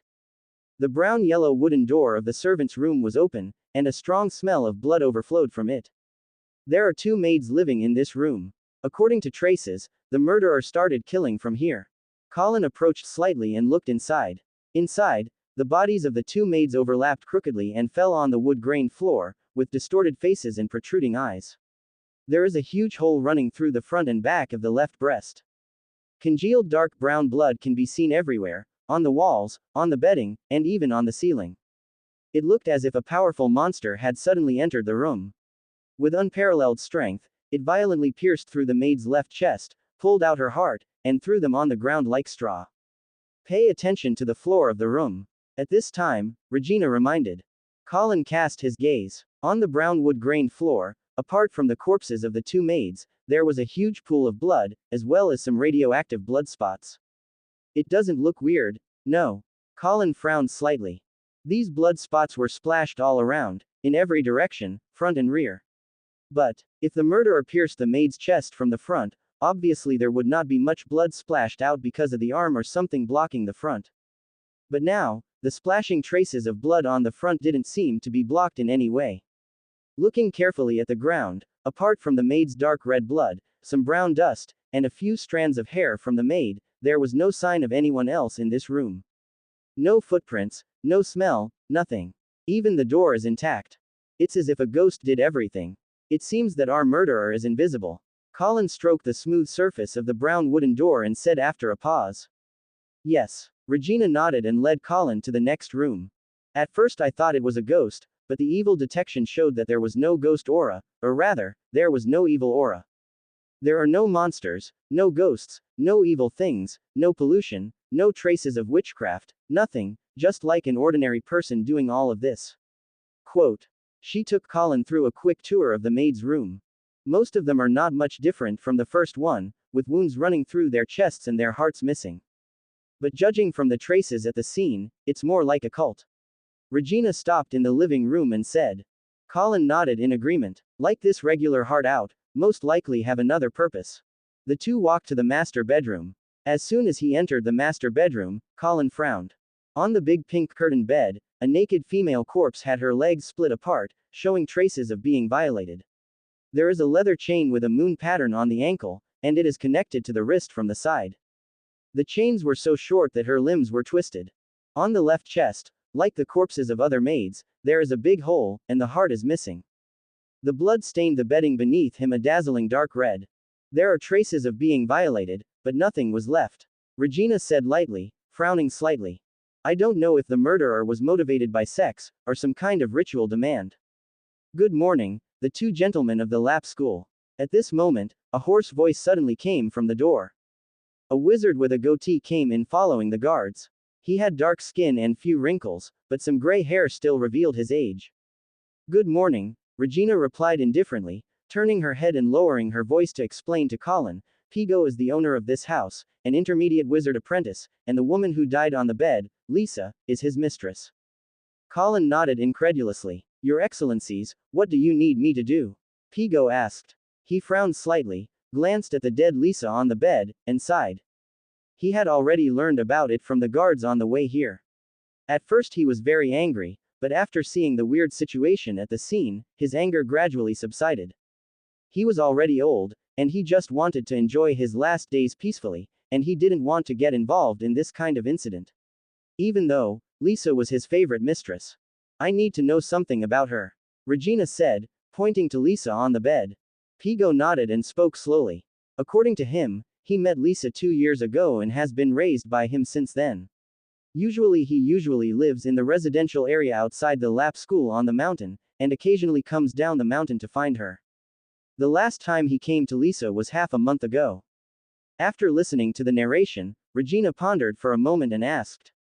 Have you anything to suspect? No, since I got to know Lisa, she has been living here, and there are maids accompanying her on weekdays. If there is any enmity with anyone, the maid will tell me. At least until half a month ago, Lisa also never no enmity with anyone. Pigo simply shook his head. Although Lisa was his favorite mistress, she was just a plaything imprisoned in the final analysis. He knew her daily traces like the back of his hand. It was clearly not a vendetta from his point of view. Lisa, most likely just an unlucky ghost. Chapter 60 Strange. On the other side, in the inspection office, the three of Berkeley were still talking. Quote. How sure are you that they did this incident? Berkeley asked Flower, tapping his fingers on the brown red table unconsciously. Only about 30%. Flower shook his head. I went to the scene to see it. Judging from the appearance of the corpse, it looks a bit like their style, but I didn't feel the familiar disgusting breath. Speaking of this, he couldn't help but feel a little puzzled. This murder happened just after the pollution incident of Catherine at the West City Guard, and he subconsciously linked the two together. But after actually going to the scene to see it, he found that it was a little different from what he thought. We'll find out later. Price, who was sitting on the side, said, if it's really a flesh and blood thorn, then they will definitely take another action in the future. What about Regina? Flower asked. Let them continue the investigation, Berkeley interjected. Okay. Flower nodded, and asked again, do you want to report it to Wizard Rap? No need. Berkeley shook his head. Nothing has been determined yet. It is not appropriate to bother Mr. Rap. This may just be an ordinary murder as usual. He turned his head to look out of the stained glass window, paused, and reminded again. But don't take it lightly. The source of the pollution on Catherine's body has been determined by the Rap Wizard to be the Lord of Flesh and Thorns. Flower nodded heavily, and the fat on his neck surged in waves. The three said goodbye. Berkeley walked out of the inspection office. The sun is shining outside, the sky is blue. People came and went in Black Rock City. Calm, sunny, as always. But no matter how he looked at it, he always felt that there seemed to be an undercurrent surging behind him. Asterisk. 79 Tulip Street. At the openwork door carved with roses. Pigo is saying goodbye to Regina and the others. Your Excellency Pigo, if you think of any useful information later, please contact us as soon as possible. It will. Pigo replied with a smile. Then I'll go back first. He bid farewell to Regina and the two, turned around and boarded the carriage behind him. Drive. The carriage drove him away gradually, and finally disappeared at the corner of the street. Colin and Regina returned to the living room, sat on the apricot woolen sofa, and frowned at the same time. Pigo's answer did not provide them with any useful information. But no trace could be detected at the scene, and Regina's black cat could not smell any strange smell. The homicide investigation has stalled. Quote. Why don't you go back to the investigation office and look through the files of murders with supernatural factors recently recorded? After pondering for a moment, Colin suggested. Obviously, this homicide is very likely to be done by cult members, and there is a high probability that it is not a vendetta. And if it wasn't a vendetta, then from the investigation of interpersonal relationship, it is undoubtedly going in the wrong direction. In the current situation where there are no other clues except for the iconic ghostly leaving no trace, finding out whether there is a homicide related to it is obviously the only breakthrough. Regina obviously realized this too and nodded. He got up quickly and went back to the inspection office with Colin. In this homicide, the deceased was just an insignificant ordinary person, so it stands to reason that there is no need to pay too much attention to it. But because the incident itself involves extraordinary power, and it is likely to be related to cultists, this is no longer a trivial matter. It didn't take long for the two of them to come to the file room of the inspection office. The files here were all moved from the previous guard. Stored on the huge brown bookshelf in the far corner are all the murders with supernatural factors that occurred on the island in the past 60 years. In chronological order, the two flipped through each piece from now to the past. The sunlight by the window climbed from the table legs to the tabletop, then from the tabletop to Colin, and finally faded away. Until the evening, until after reviewing all the murders related to supernatural factors in the past year. But they still couldn't find a single incident similar to this tulip murder case, not even a similar one. Night fell. In the end, Regina and Colin had to put down the files, and returned home by car one after another. Regina lived in the opposite place to him, and when his carriage reached the corner of Acorn Street, there was no sign of Regina. Go to Tulip Street first. At this moment, Colin suddenly ordered to groom Arthur with a thought. Yes, master. Arthur quickly replied, driving the carriage and turning towards Tulip Street. Not long after, the carriage slowly stopped at number 79 Tulip Street. Colin got out of the carriage. Outside the hollow gate carved with roses, there are still two armored guards standing guard. My lord. The two guards greeted respectfully. Although they were a little curious about why Colin came back so late, they didn't ask anything and kept silent. Opened the door for Colin. But when Colin approached the door, his footsteps stopped. He waved his hand at the guard, then suddenly turned back to the carriage. Come on, Arthur, he ordered. Tap tap, the carriage moved. In the carriage, Colin looked calm. The only reason he came back here was to confirm the inexplicable feeling he had this morning. When inspecting the scene this morning, although neither the detection of evil nor Regina's cat could find any traces, he always felt something strange. A very faint strangeness, so weak that he once thought it was just an illusion. It wasn't until after looking through the files in the afternoon that he settled down to think carefully that he gradually became sure that the strangeness was not an illusion. It stands to reason that he is just an ordinary middle-level wizard apprentice. Since Regina and her black cat didn't find any abnormalities in detecting evil, he shouldn't be able to find any abnormalities either. But he did find out, and it wasn't an illusion. Needless to say, this must also be one of the benefits of the strengthened soul. After the golden clover is strengthened, the improvement of his soul does not seem to be as high as that of his body, and he does not have the same talent as his body. But in terms of actual quantification, his current soul strength is undoubtedly one of the strongest among a small group of people on the entire island except Wizard Rap. In addition, the golden clover seems to have a special bonus to perception, and it is normal for him to feel strange things that ordinary intermediate apprentices cannot. However, the matter of obtaining the golden four-leaf clover still needs to be kept secret, and the strength of his soul after being strengthened obviously cannot be easily revealed. So after confirming the strange feeling in the afternoon, he didn't say it out.